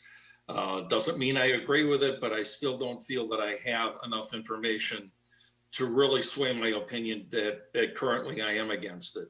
One thing I'd like to put out for your consideration is on your spreadsheet showing the various properties and where it would go. And most other presentations I've seen more than just the 2-year forecast. I've seen it forecast out to 5 to 7 years, and that there have been some pretty drastic increases, I think, in order to give us fair education, being residents of Ferguson Township. We need to see that expanded to show where this could go until it does eventually, hopefully, level off. Second, I haven't heard a lot of discussion other than it brought up briefly by some comments by Supervisor Strickland about the credits and how they will work. Again, I'm sure hopefully you remember I've spoken at some of your other meetings as a representative of the Homeowners Association for Erin Village, where currently our water basin is collecting from more than 7 multi-family dwellings, if you will, or complexes. To limit us to 40% credit and how that credit would work, I think is important for us to understand. There has been talk that, again, as a resident of a property that is governed by a homeowners association, both I as the owner of the property will be taxed and there will be a bill sent to the homeowners association. If you use the ERU, I feel it's an unfair situation for us in that the ERU considers the impermeable surfaces that are not under roof for the residential homeowner. But for us, the HOA will pay for those areas, but we'll also be subject to an ERU charge that is included with a single family dwelling. So it's almost a double fee. What I would encourage is that you get all of this written with the ink dried and then hold a public hearing or a public meeting for education so that we know exactly how we're going to be going forward with all aspects of this, and then give a couple of weeks for public comment so that we're not doing the what ifs. Well, what if with ERU? What if we're doing square footage? What if we're not in the growth area? What if we're a farm, etc.? Help us understand. That's all I ask. Thank you for your time. Thank you very much, Rick. Dave? Last, but certainly not least, Bill Keogh, bringing you on right now, Bill. You can unmute. Hi, Bill. Just unmute. How about now? You got it. All right. I think this has been a very helpful discussion tonight, and I want to thank all of you for allowing the time for some general discussion on your parts. I know that all of you have received a good many comments from constituents. It sounds as though you certainly are going to be giving them some consideration. I have 3 things that I wanted to mention to you.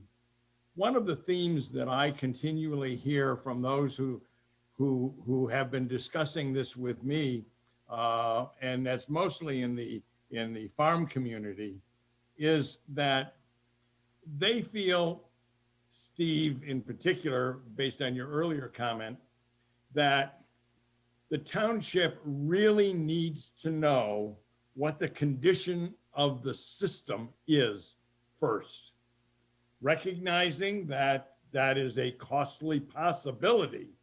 But before we go into any considerations of upgrade and repair and all of those things, that we really need to prioritize existing monies in the area of evaluating the system.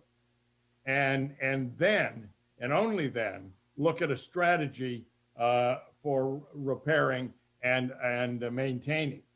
Second item, and I get asked this as well, have we dismissed other strategies to address the stormwater infrastructure problem besides the fee? And as I mentioned at an earlier meeting to David, it just seems to be a binary option. It's either going to be a fee or a tax.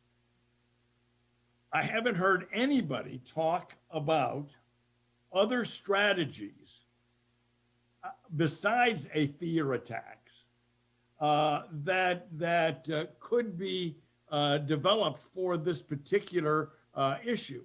And I'm sure that across the country, there are other options.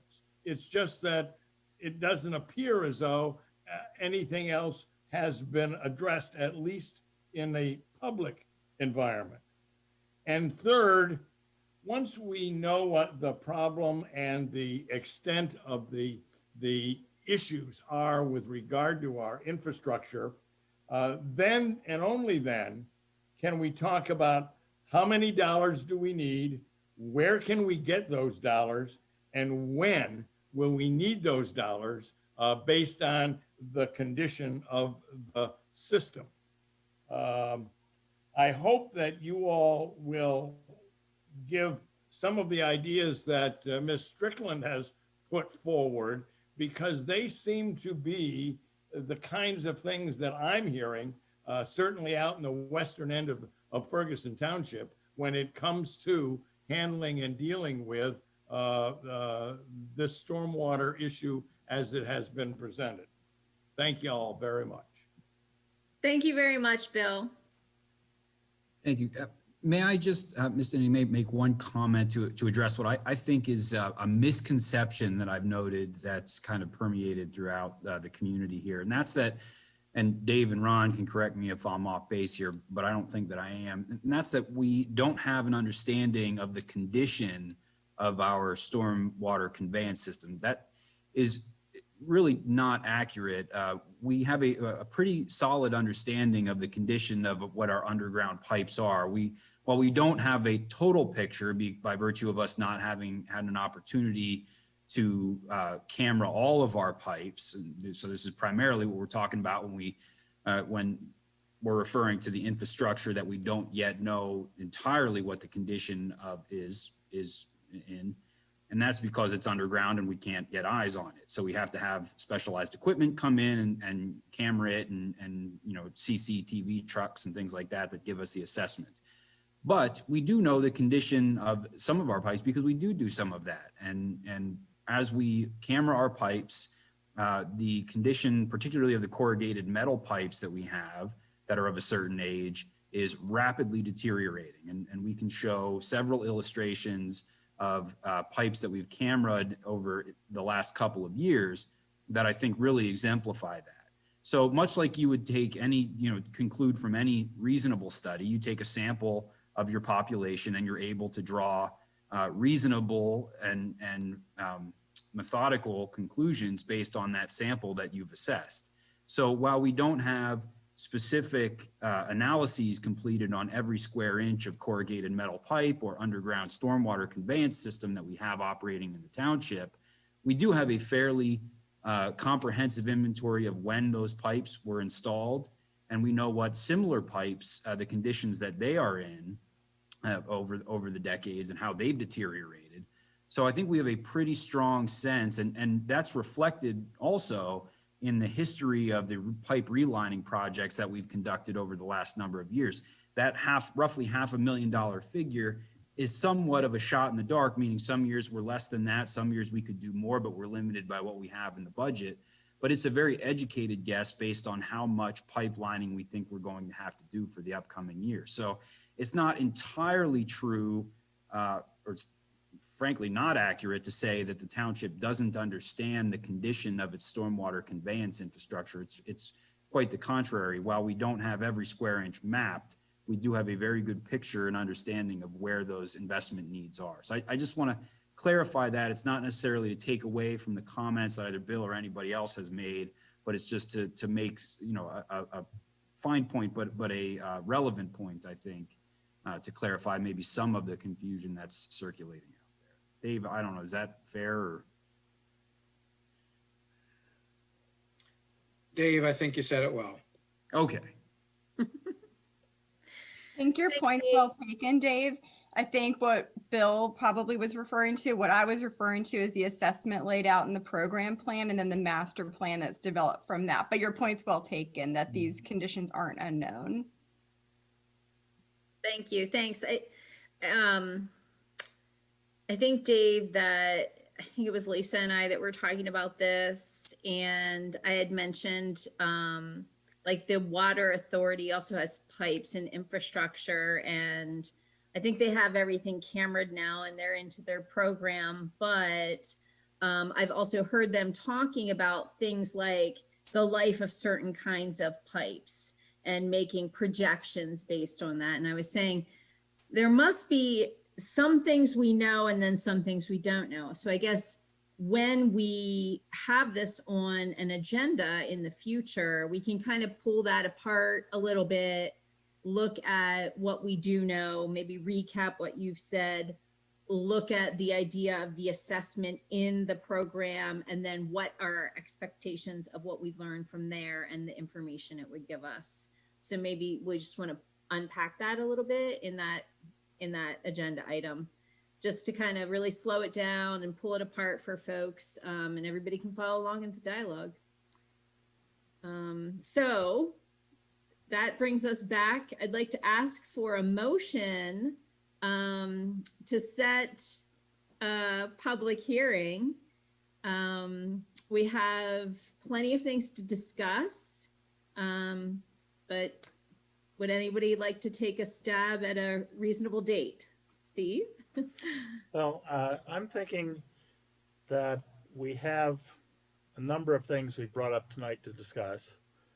And on top of that, we have the budget coming up, which is going to require some discussion. And I think in some ways, those budget discussions may help us focus on what the stormwater projections mean on a year-to-year basis. So I'm going to make a motion that we schedule a public hearing for, let's find the date here again, Monday, February 1st, 2021. Great. I have a Patty, and I motion. second. A second from Patty. Okay, do we want to have some discussion on the motion? Yeah, I did want to add one other thing is with the comments that we had tonight and everything, I think we should target having a completely finished document the meeting before that we can discuss as a group and present to the public. And then, so we're not going into the public hearing with that being the first time that the public has seen the final document that we'll be voting on. That's one reason I pushed it out to February, is to give us enough time that the board and the staff can have everything lined up so that we're voting on something that the public has seen in detail. So I think it's a great idea.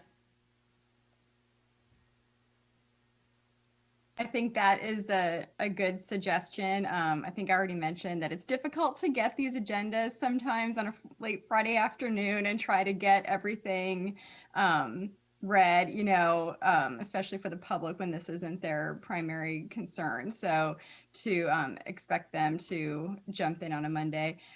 So I think that's a good suggestion. I appreciate that, you know, we'll have all this extended time. I'm still not in favor of setting a date for the public hearing, but I do appreciate those suggestions. Thank you. Thank you for your willingness to entertain setting a date. I think that having a specific timeline for us to all work towards this goal and kind of having an end cap for ourselves and for the public, not that we don't enjoy talking together, but to be able to bring everything to a decision. I think that would be good in our own time, but nonetheless getting there. Prasenjit or Patty, do you guys have any comments on the public hearing date? No, I mean, I'm fine with the date. I mean, I'm hoping it all depends upon, I think it's important to give people a couple of weeks to look at a final document and do what they want to do and then come and represent their interests. Great. Okay. With that, I will call for a vote. This is not a roll call vote, just a voice vote. Okay, so all in favor, aye, please. Aye. Aye. All opposed, say no, please. No. Okay, motion passes 4-1. I think perhaps at this point I will call for a break unless everybody else really wants to plow through. Okay, let's take a 5-ish plus minutes break.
Welcome back, everybody.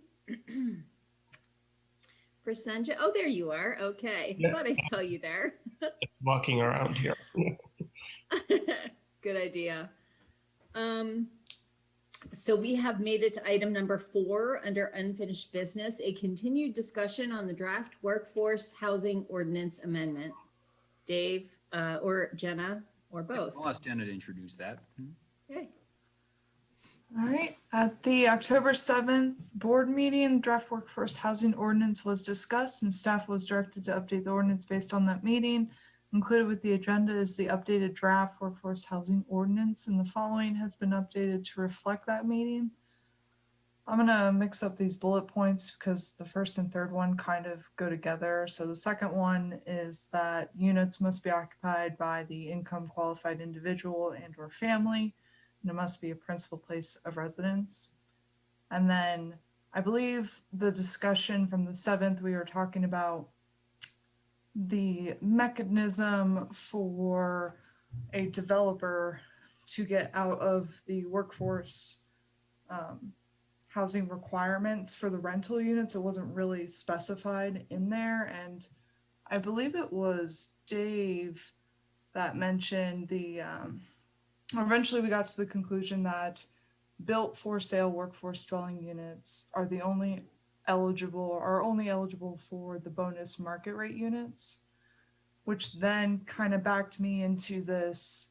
All right, so if we are only providing bonus market rate units if they are for sale workforce dwelling units, so rental workforce units, we're not giving you any accommodations. Then that got me to the third bullet.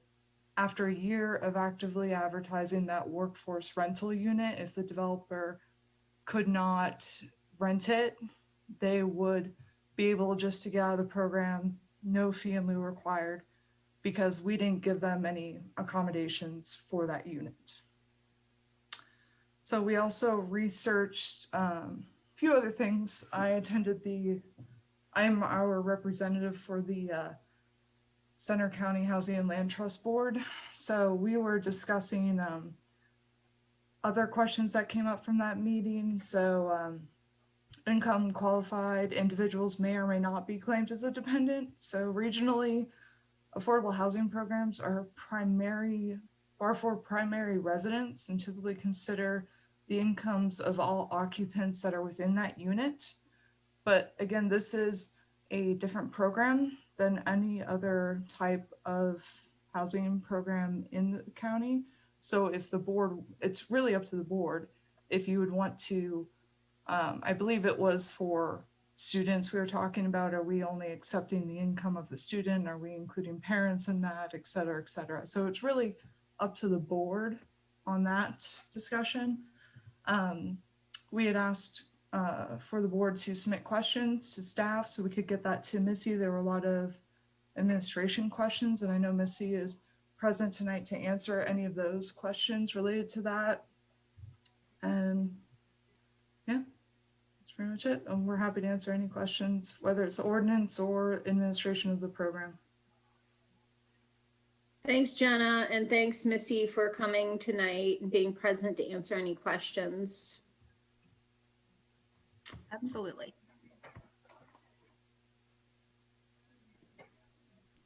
I'll open it up to the board for discussion.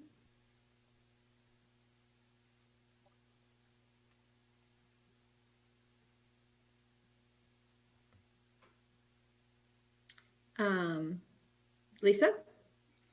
I can go. I mean, I have a bunch of things. If somebody else with a short list wants to go first, that's fine. I don't know that I have a short list. I will say, in terms of Jenna's presentation, I guess I have a question comment about the third bullet. I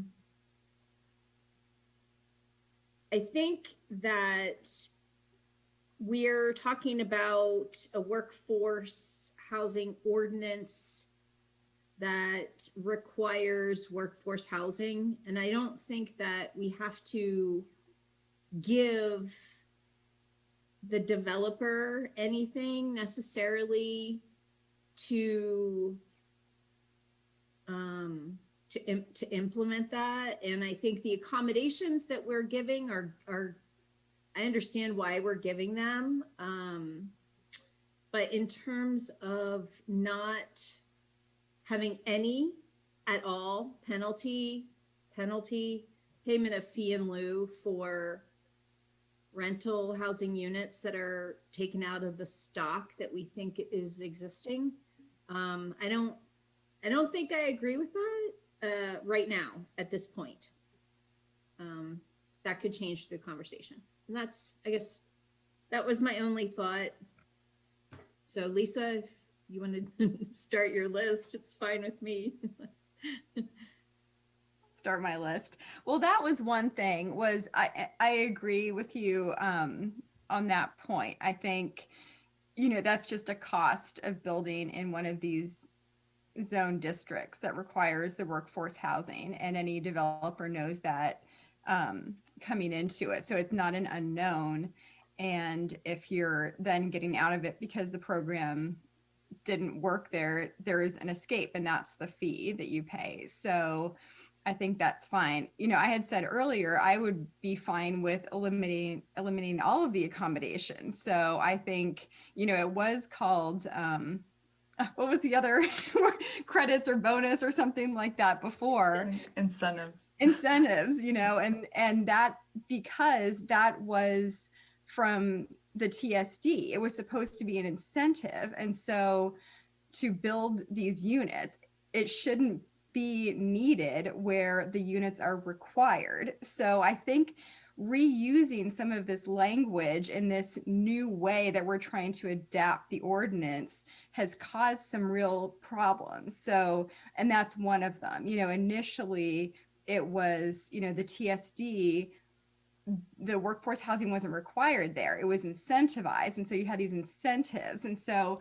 a lot has been, just kind of adapted and molded to fit what we're trying to do now. And I don't think we need to carry all this stuff from before. I think we could really look anew at how we're trying to, make this work. And so I would sooner get rid of all of the accommodations than allow an escape entirely because they're in the rental program. So I understand the thinking there, but I think having no fee in lieu is not the right approach there. The other thing I'll say about those 3 bullets was I saw the second 2 incorporated into the new ordinance.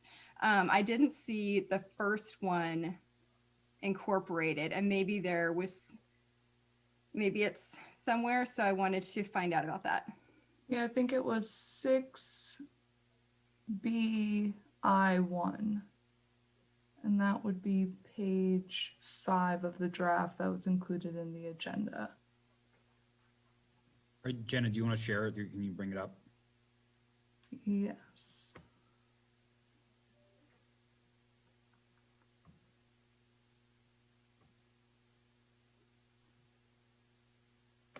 It should be right here.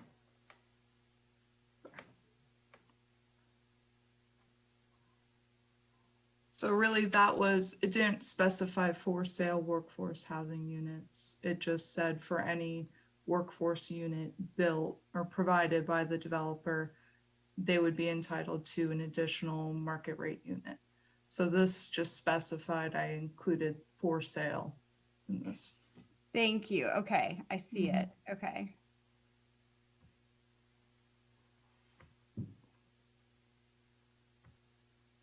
Okay.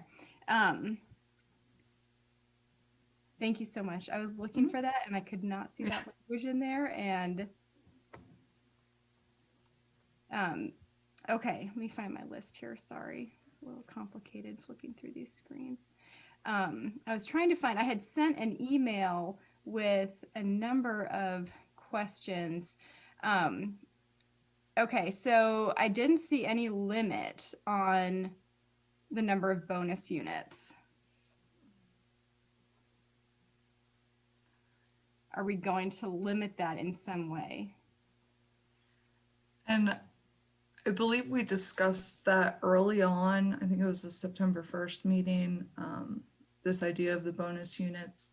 And really, like, I'm a planner, I have to think about this worst case scenario. So our Pine Hall development, that's about 1,100 some odd units. So we're looking at 110 workforce units. That would be a matching of 110 additional market rate units. And that, obviously, that's worst case scenario. That's a very large project. If we're thinking Terrace Streetscape District, the minimum zoning in that district only allows 55 feet total.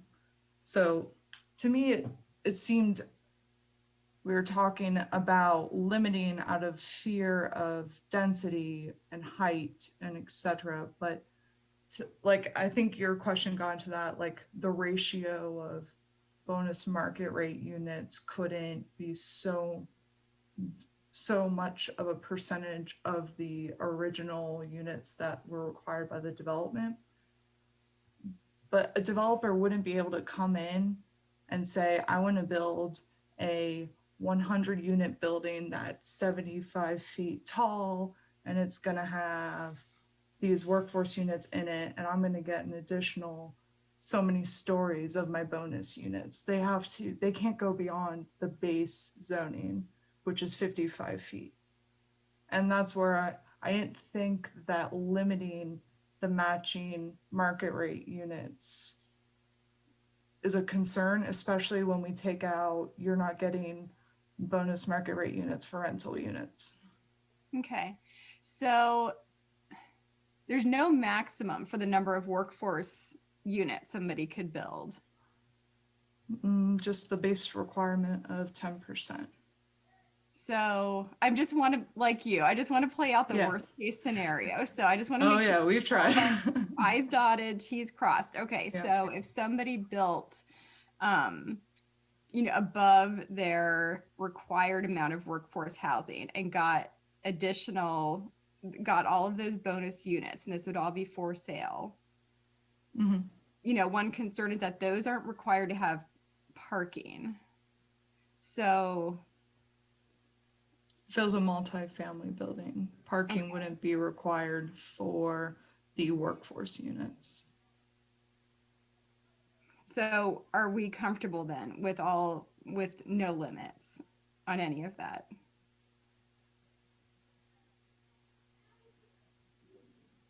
I guess I can't think of a disaster scenario there. I feel like I am. I've tried. Are any of the professionals alarmed? Yeah, I'm trying to think of a real worst case scenario here because I'm not comfortable with it not having some type of limit. And so I'm trying to get comfortable with that because I see that you're saying there is no problem. So I'm trying to get comfortable with that. I guess I just have to live with that. So, okay, let me flip back here. So, okay, and then did we ever see any kind of sample for a manual, or do we know any kind of bullets that that's going to include? I had a number of questions just about, the home ownership policy that I assume is going to be answered in the manual, and we were going to maybe try to get something together. I'll let Missy answer administration document questions. Thanks, Jenna, and thank you, Lisa, for that question. So I'll do my very best to explain procedurally where we are with this. We can't, as an agency, the Center County Housing and Land Trust can't provide you with, here's an example of a manual that would be tweaked at this point for this program because we don't yet have the meat on the bones of the program. So if you kind of think of it in the way that, I don't know, an example would be like how laws are passed. So legislators pass laws, and then the law gets pushed down to whatever agency is going to be doing the implementation and the rollout. So the way I see this working is once we have the bones or the ordinance, and then the meat comes on, where the regulatory policies would then start to flesh out based upon what the Board of Supervisors' desired outcome is for the program. So once those decisions are made, some of the questions were, is it going to be for first-time home buyers? Is it going to be, for any home buyer? Those types of questions are policy questions that the Board of Supervisors will need to make. And we're happy to participate in those discussions if you like, but once those decisions are made, then you reach the regulatory type phase of that, where we would then take the ordinance and what the program is intended, and we would explain it in a way that a person, a home buyer, a real estate professional, a lender, the developers, anyone could pick it up and understand this is what the ordinance says and this is what is required. And then we would have the rollout, which would be the actual implementation, where we would have real world. Now we're producing, the marketing, for lack of a better word, tools for everyone in the real estate community and the community to understand what this new exciting program is and what all of those things are going to be available and how it's going to work and all of those types of things. So I know that doesn't give you a specific answer, but at this stage, we're just not really able to answer those more policy-driven administrative questions because we're just not sure exactly what the intended outcome. Just to say, like the fee and lieu funds, if fee and lieu funds are received into Ferguson Township's housing fund, what then would be the desired use for those funds? That would then be a whole series of procedures and policies and things that we could flesh out then. So trust me, I wish that there was a manual for every circumstance that someone else had already experienced and written and rolled out and implemented. But when you're creating new housing programs, that's just not, unfortunately, the reality. So does that answer your question, that we really can't put a manual together because we don't yet know? Missy, thank you so much, because that really does answer my question. My questions had been around what does the board have say in and what would the designee have purview over. And so I think what I'm hearing is that the board will really be answering a lot of these questions that I had posed about the application process, or not so much that, but who's eligible, what those parameters would be about price models and so forth. So I think what I'm hearing you say is that the board will be approving, if not really having a hand in creating that manual. Exactly. Okay. Exactly. It would be the best way forward, if I can be so bold, is to say, well, when we reach that step, really to collaborate with staff, the designee, which is the land trust at this point, and board, to really work through those visionings to see what is that desired outcome. Thank you so much. That really was my question, because we had a lot of loose ends that I felt weren't going to be able to be addressed in the ordinance, and those were kind of tied to the manual, and we really didn't have a clear answer on would the board be approving that and or be working on constructing that manual. So I think I'm hearing a clear answer from you, and that the board will. So I really appreciate that. One of the bullets I had in there about making sure that it was in the manual, well, something like clarifying the channels of communication between the homeowner or the renter, that's the kind of thing that will be established in that manual. Is that right? Absolutely. Okay. Absolutely. Okay. I think that that answers a lot of my intricate questions, because we were kind of left under, a cloud of not knowing if we would be able to revisit that manual question. So I think you've taken a lot of the question out of that. So thanks. That's all. I really appreciate the question, because when you work with policies and implementation and all of this day in and day out, you sometimes forget that it's not just, everyone understands that this is a teamwork effect that we're looking for. So I appreciated the question. Great, thank you, Missy. Thank you. Lisa, that wasn't that bad. Was that it for your list? Just Does wait till we get anybody to else have working any on the questions? manual. Yeah, that was painless. Does anybody else have any questions? I will have one, but I'm gonna hold it. Or I might not hold it for that long then. Jenna, my question relates to the building height in the TSD. My recollection was that, I'm going to go out on a limb and say a majority of the board did not feel good about additional height in the TSD because we know that the residents in that area have concerns about it, and we know that we're embarking on a revision journey.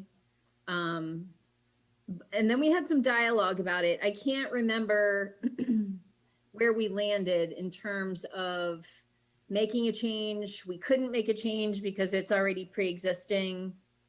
Where do you remember where we landed with that?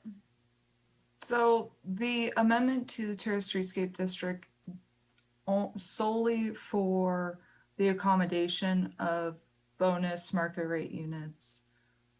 Staff matched it to what currently is allowable with height in that district. Okay. A, because it's easier. B, and the reality of it is, if the board isn't comfortable with currently what is allowed in that district, my recommendation would be to address that in the rewrite process holistically. I've been through that ordinance with Jeff. It's complicated and it's very intricate. And to make one little change here to say 65 feet max, I have no idea, looking at all the pieces putting together, if they still would be allowed 75 feet if they put a green roof on the top of the building. So that's why I would recommend holding off on making height changes for the district as a whole. Okay. So you're reminding me then that the underlying district's regulations hold, and currently there's a way to get that amount of height in that district. Yeah. So it's not, okay. And yes, put a pin in that. I want to. Yeah, definitely. And I would love to look at that holistically, but I was looking at it this past week with Jeff and I'm like, I can't say for certain if we just make this edit here, if that's going to address 75 feet in this district. I don't want to put that expectation out there because Understood. it's very intricate. Thank you. Okay.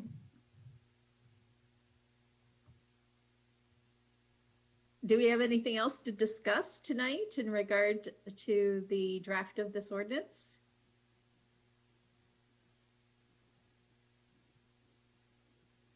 All right. Staff, do you have everything you need from this discussion?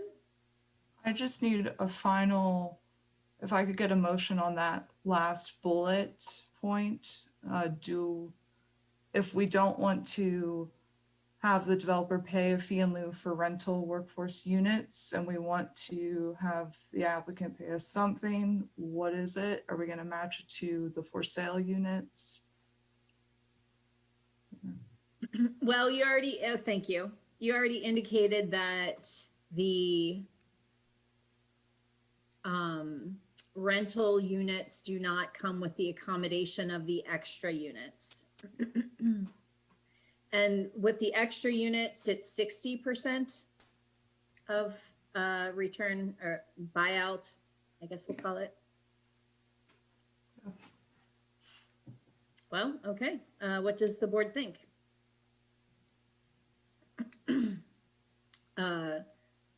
Should we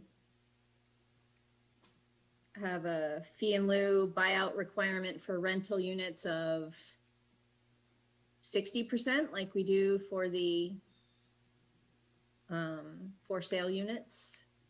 or? Just to add a little context too, that for rental units, they can pay fee in lieu up front 100%. So Yeah. they're not obligated to build any units. No, That's right. That's something to think about too. I don't know if my brain's equipped for it, but disincentivizing building these by making it easier to just take the fee in lieu, but we've already said they'll probably just take the fee in lieu in this case anyway. Yeah. So I don't know if we can disincentivize it more. I don't think we could. I don't know.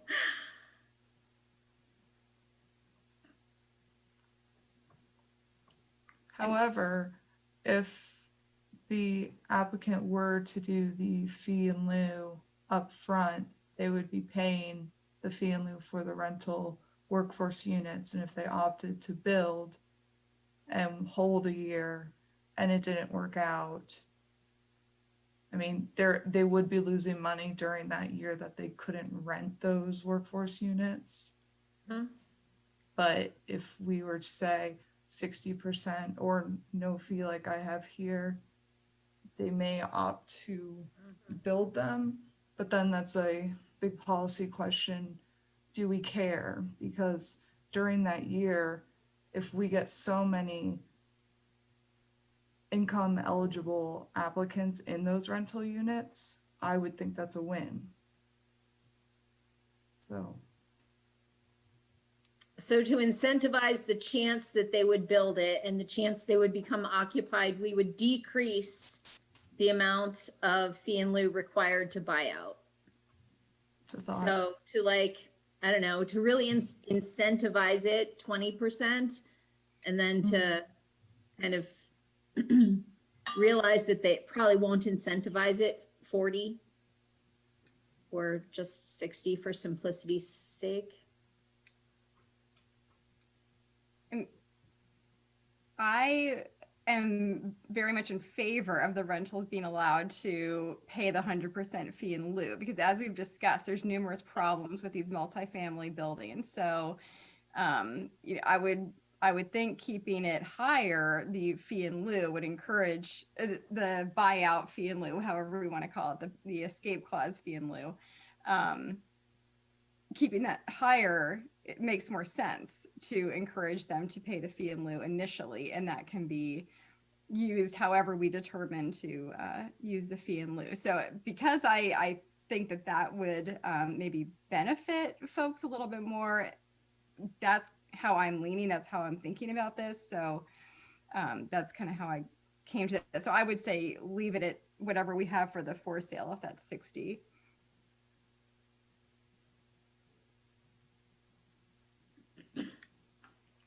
I agree with that. We can do that. It's fine with me. Do you want a motion, or is that consensus enough? I think a As long as motion in consensus. this case Okay. would be appropriate, just because it's an ordinance we've already prepared to advertise for 11/16. So I guess the motion would be to require that rental units withdrawing from the program after a year of being unable to market would be required to pay 60% of the fee in lieu of workforce housing. So moved. This is Lisa. Seconded, Patty. And we can massage that to Great. make sense of it all. Great. Okay, any further discussion? Okay, and this is just a voice vote. So all in favor, please say aye. Aye. All opposed, say no. Okay, passes unanimously. Thank you. Okay, I guess that's it. Let's move on to new business. Can we get a motion to approve the consent agenda? Yeah, so moved, Prasenjit. Second, Lisa. Okay, all in favor? Aye. Aye. Any opposed? Say no. Okay, passes unanimously. Next, we'll have a public hearing on a resolution of the Township of Ferguson, Center County, Pennsylvania, repealing Resolution 2019-23 by adopting a revised sidewalk snow removal map. Dave? I'll turn that over to Centrise to introduce. Thank you, Dave. In accordance with Chapter 21, Section 207 of Ferguson Township Code of Ordinances, the township annually repeals the previous resolution. This year, we will repeal Resolution 2019-23 and adopt the attached revised sidewalk snow removal map. I'll share with all of you this year, the map was updated slightly by adding the sidewalk from the cottages along Blue Course Drive, and we removed the western sidewalk along Valley Vista Drive and Science Park Road. I'll also note that the extension of Blue Course Drive sidewalk is not an exempt sidewalk. It's just added to the map. So it's accurately reflecting what we have here in the township. And tonight we are presenting it to you for the board to adopt the resolution. Any questions? No, I'll take a motion.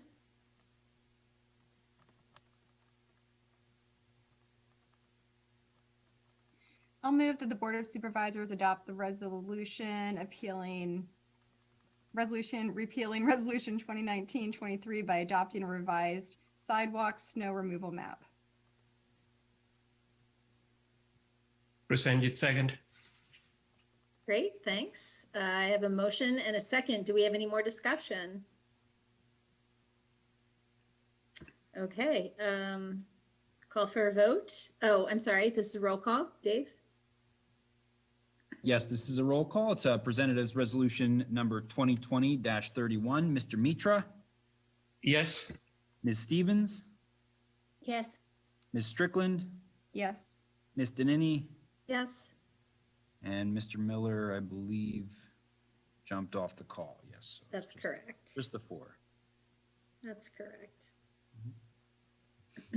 Okay, great, thanks. We'll move on to the review of the draft Parks and Recreation Ordinance Amendment. Is this Centrise or? I'll give it right back to Centrise, yeah. Thank you. So yes, tonight we're provided with the agenda. There is a copy of the Chapter 16 Parks and Recreation Ordinance for Ferguson Township. The Center Region municipal ordinances, they tend to vary with some inconsistencies across municipalities. Earlier actually, it may have been last year, there was a conversation initiated among the Center Region managers and assistant managers discussing the inconsistencies within and among the municipalities on the Center Region park ordinances, particularly the the Federal Aviation Administration FAA controls on airspace for flyers and what level of municipality controls that we have. And so that conversation then prompted Center Region Parks and Recreation to follow up and do some research, and the director, Pam Selikankis, followed up and provided some research that she had done on what FAA controls that we have, and based on the research that she was able to conduct and share with the municipalities in a follow-up email this year that we received, is that municipalities can control what happens on their land, landings, takeoffs, etc. Pam Selikankis also provided each municipality, including Ferguson Township, the attached with your agenda, each park ordinance with some amended, recommended, and track changes that she would like to propose to the municipalities. So what we're asking from the board this evening is for your consideration and level of interest to refer the draft ordinances as their track changes are amended within the attached agenda for the Parks and Recreation Committee to review and provide comment, and then allow us to bring it back to the board. Thank you very much, Centrise. I have some comments on this item, but I will open the floor up to the rest of the board, and if you have any comments.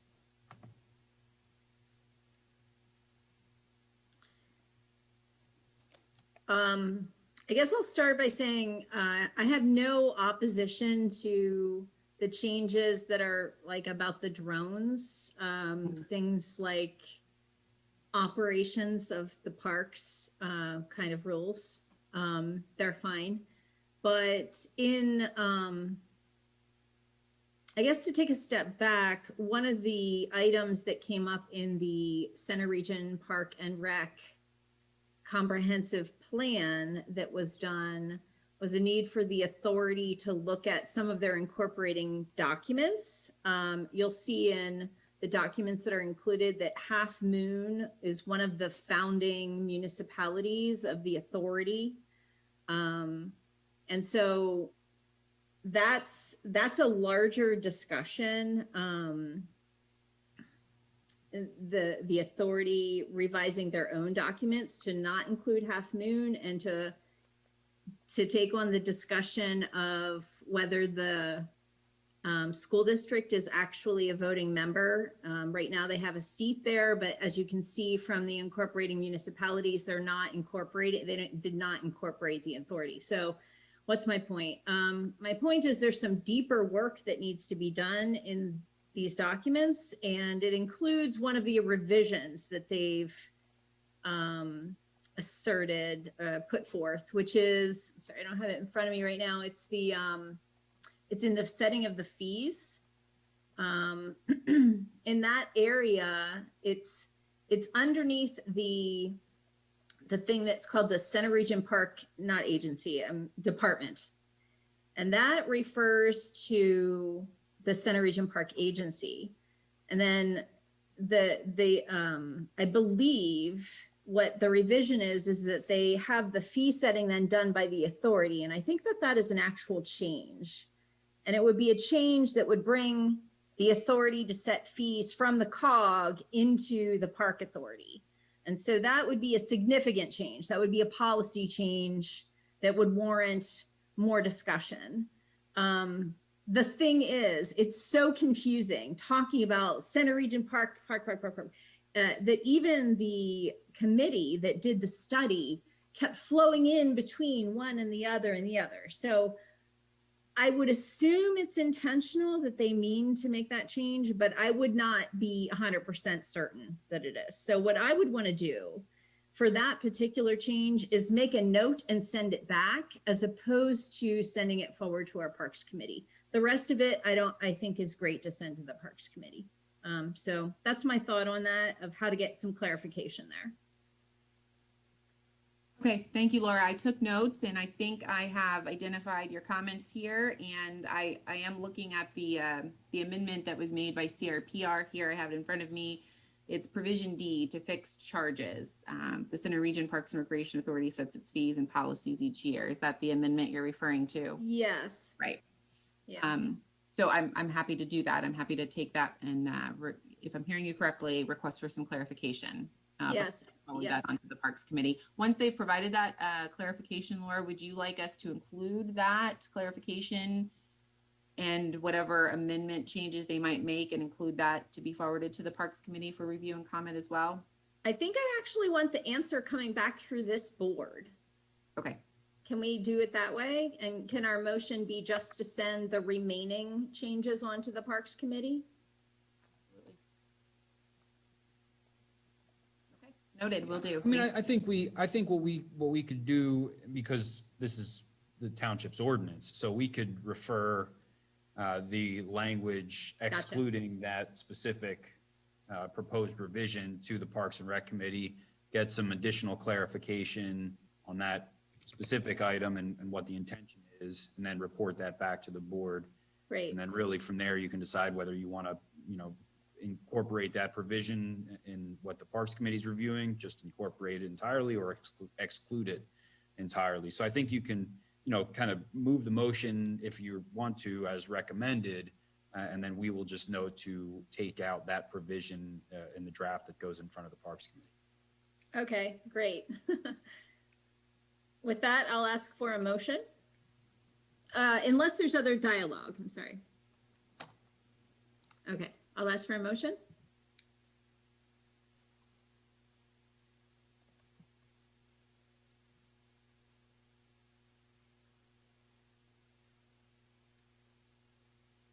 This is Patty, and I've moved that the Board of Supervisors refer the draft amendment to Chapter 16,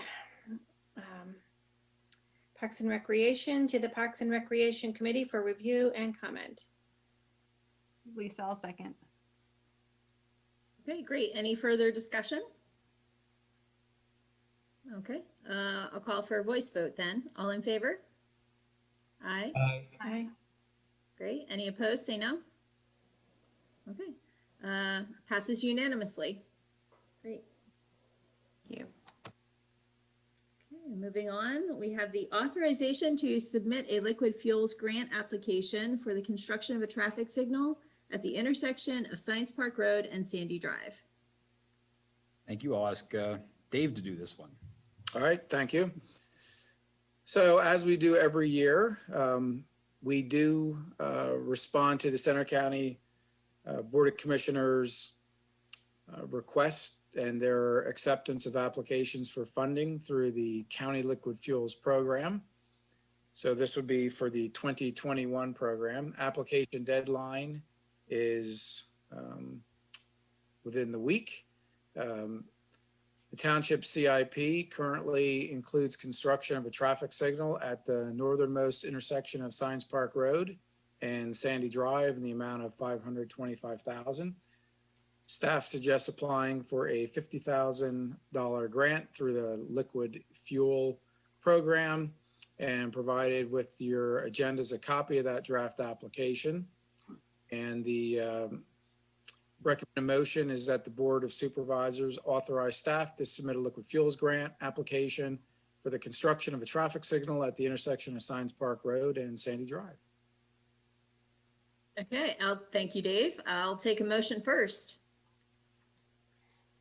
This is Lisa. I'll move that the Board of Supervisors authorize staff to submit a liquid fuels grant application for the construction of a traffic signal at the intersection of Science Park Road and Sandy Drive.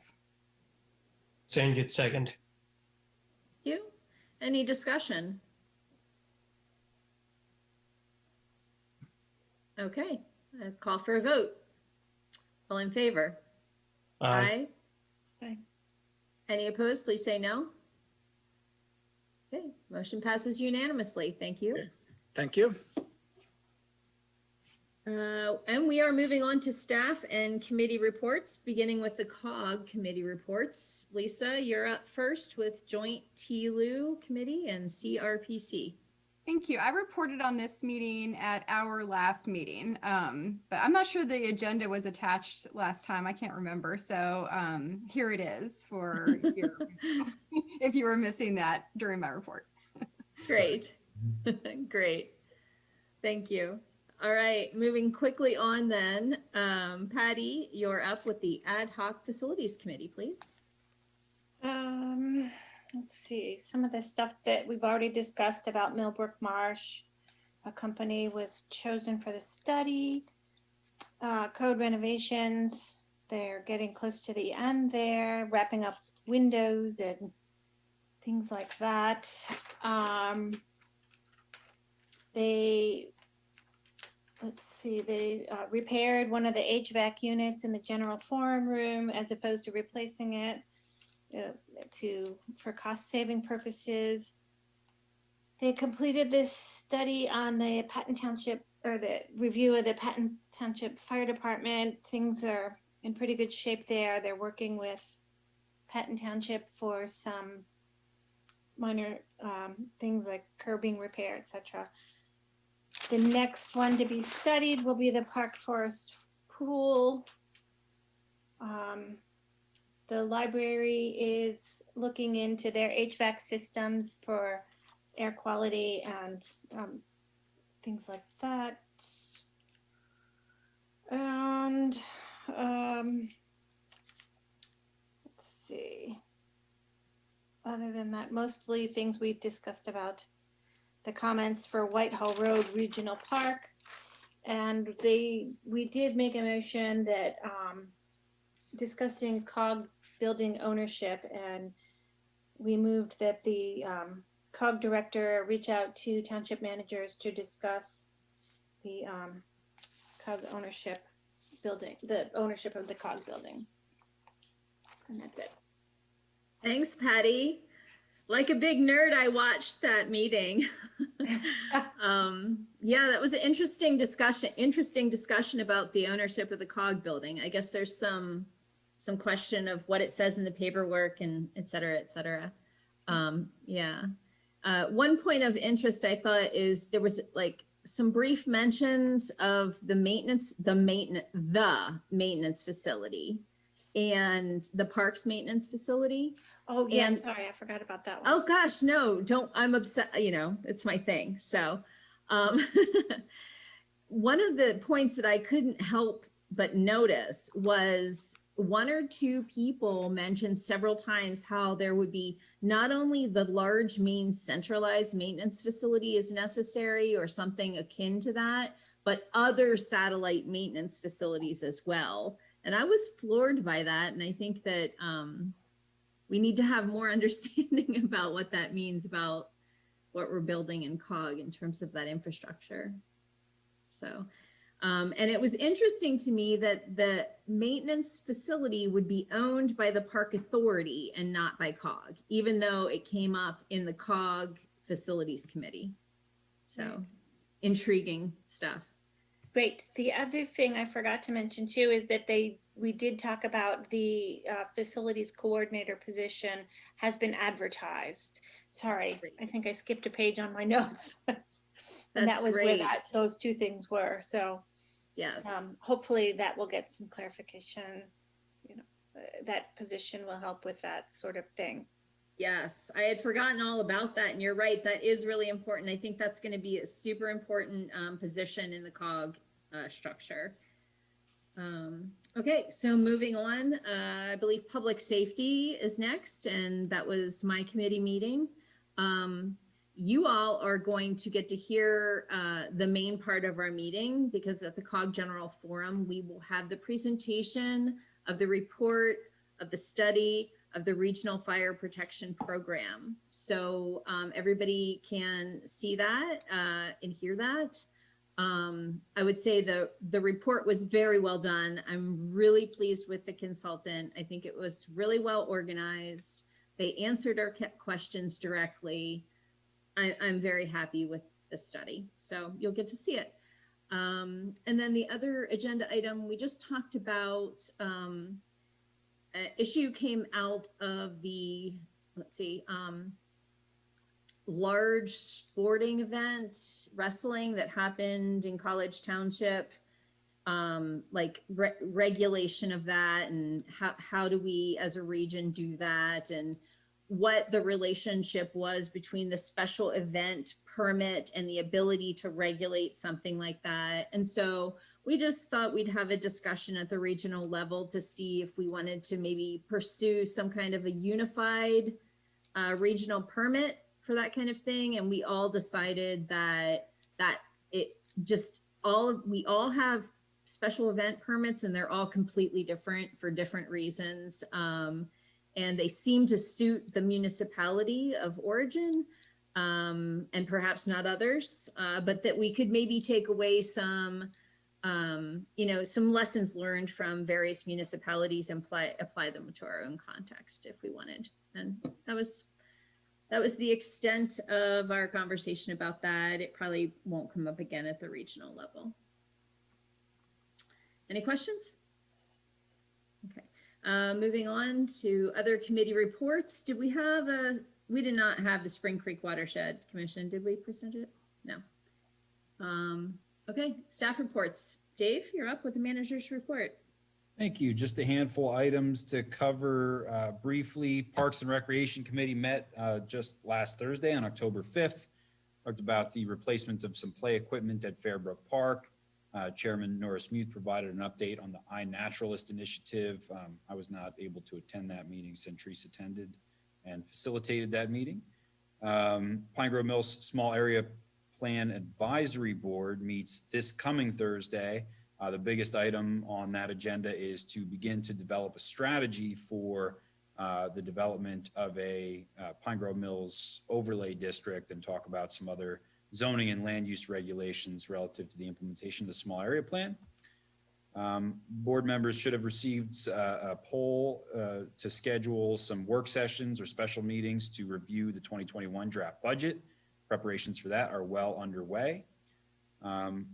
We had some not so good but not terrible news on our health insurance renewal. We do have an increase in healthcare costs of about 6%. So above what we've seen over the last couple of years due to a little bit higher utilization, but still well below the industry average. So we're still doing pretty well, comparatively speaking, with the overall increases experienced nationwide. Climate Action Committee talked met on the 12th. Really just beginning to strategize, putting the final touches on the greenhouse gas inventory report. Committee put a lot of work into that. Hopeful that it'll be able to be finalized with a presentation scheduled in front of the board for a regular meeting as early as the second meeting in November, but it may go a little bit longer depending on how long some of those final data points take to be refined. So that's all for my report, unless there's any questions. Dave, it's Laura. I have one question. When did you say is it Thursday the advisory committee meets? This Thursday, October 22nd at 4 p.m. Via Zoom. Okay, great. Thank you. Thank you very much. Public Works Director. Thank you. I have just a few items to touch on in my report.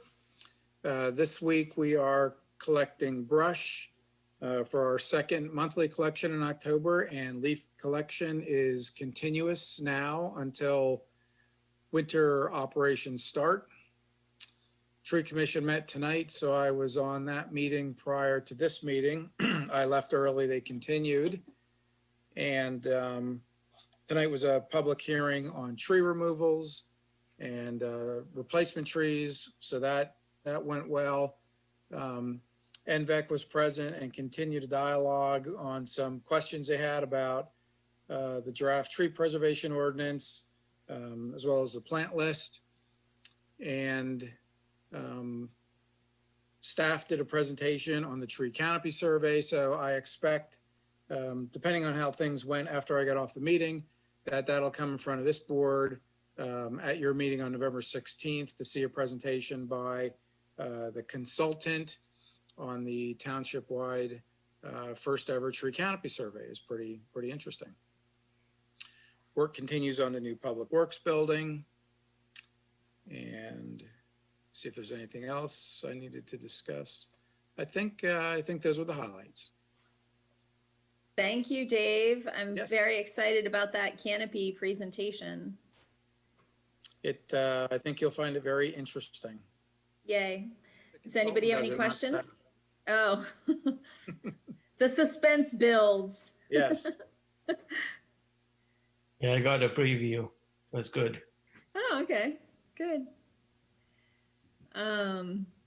Okay, Planning and Zoning Director, Jenna. Yeah, so my report's included in the agenda. Planning Commission will be meeting October 26th. I think the biggest thing everyone's waiting on is the West College Student Housing Land Development Plan. I don't believe they'll be ready for that meeting, so stay tuned for that one.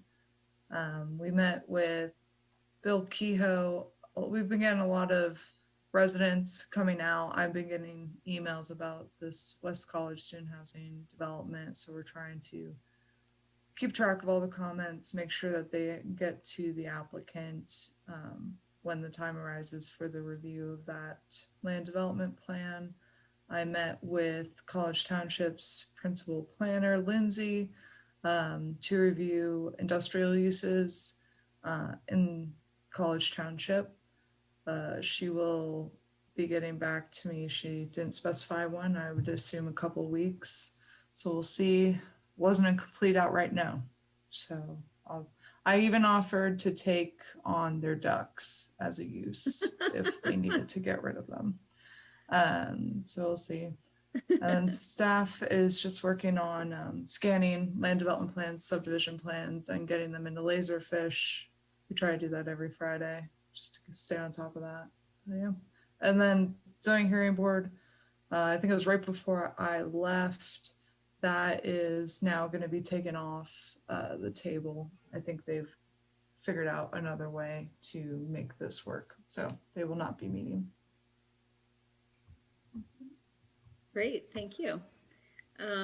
Something in your report, this is totally not directed at you, Jenna, but something in your report reminded me, I wanted to mention to the board, I don't know how relevant this is going to be, but I did ask the executive director and the chair of the board of the State College Borough Water Authority what they thought about the potential for them to offset some fines from grants that weren't ever, I don't know, implemented from Whitehall Road Regional Park, should we not go that direction of developing the park, which we probably are going to. But they were willing to talk about what that might mean. So they also did not say a hard no to that. In fact, they I don't know if it's wishful thinking, but they seemed interested. So wanted to make sure I told the board that.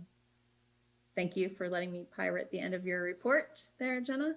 And I'll move on to the Chief of Police. Thank you. My report is included with the board's packet. It summarizes the department's activity for September and the year to date. Our crimes and calls for service are overall down for the year. And I'm going to stay happy and cheerful here. We gave a couple station tours to a couple families. We participated in the bike webinar. We also created a video for bicycle safety. Sergeant Hendrick participated in the virtual Special Olympics buddy walk. And back in July, two of our officers, Officer Dan Lewis and Corporal Jeff White, responded to a unconscious woman laying on the roadway. They immediately recognized her to be in cardiac arrest, administered CPR and AED. She was revived, and just recently, one of the officers had contact with her, and she's doing well. And that closes out my report. If anybody has any questions, I'll answer. That's neat. Thank you.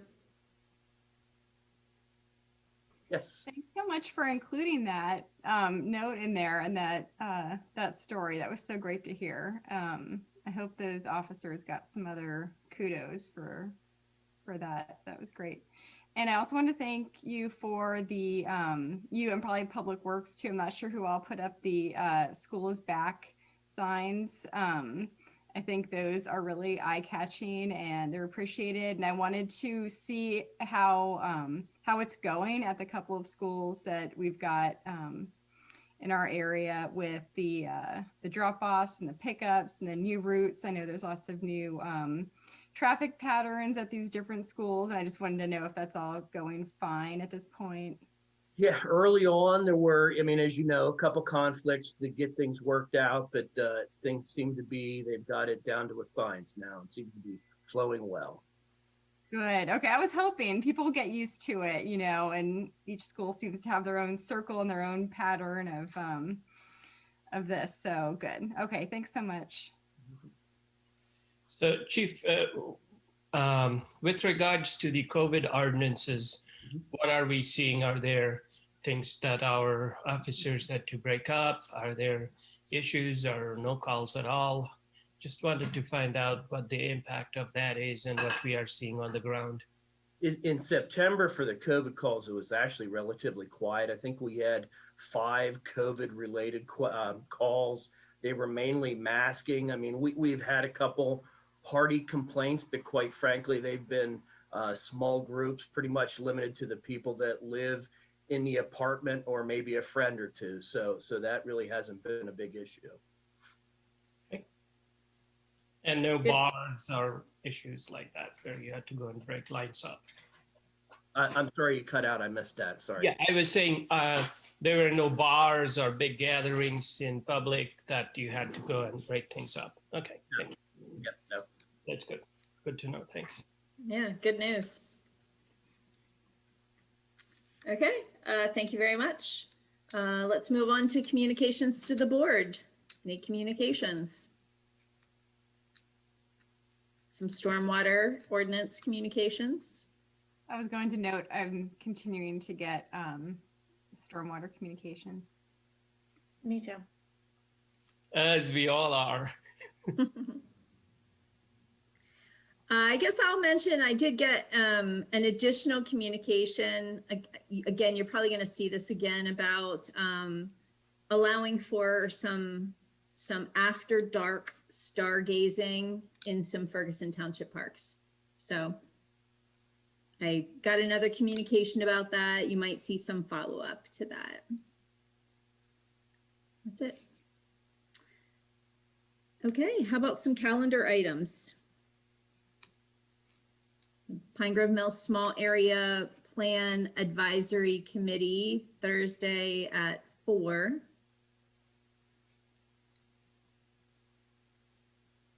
Okay. Looks like we're ready to adjourn. Motion to adjourn.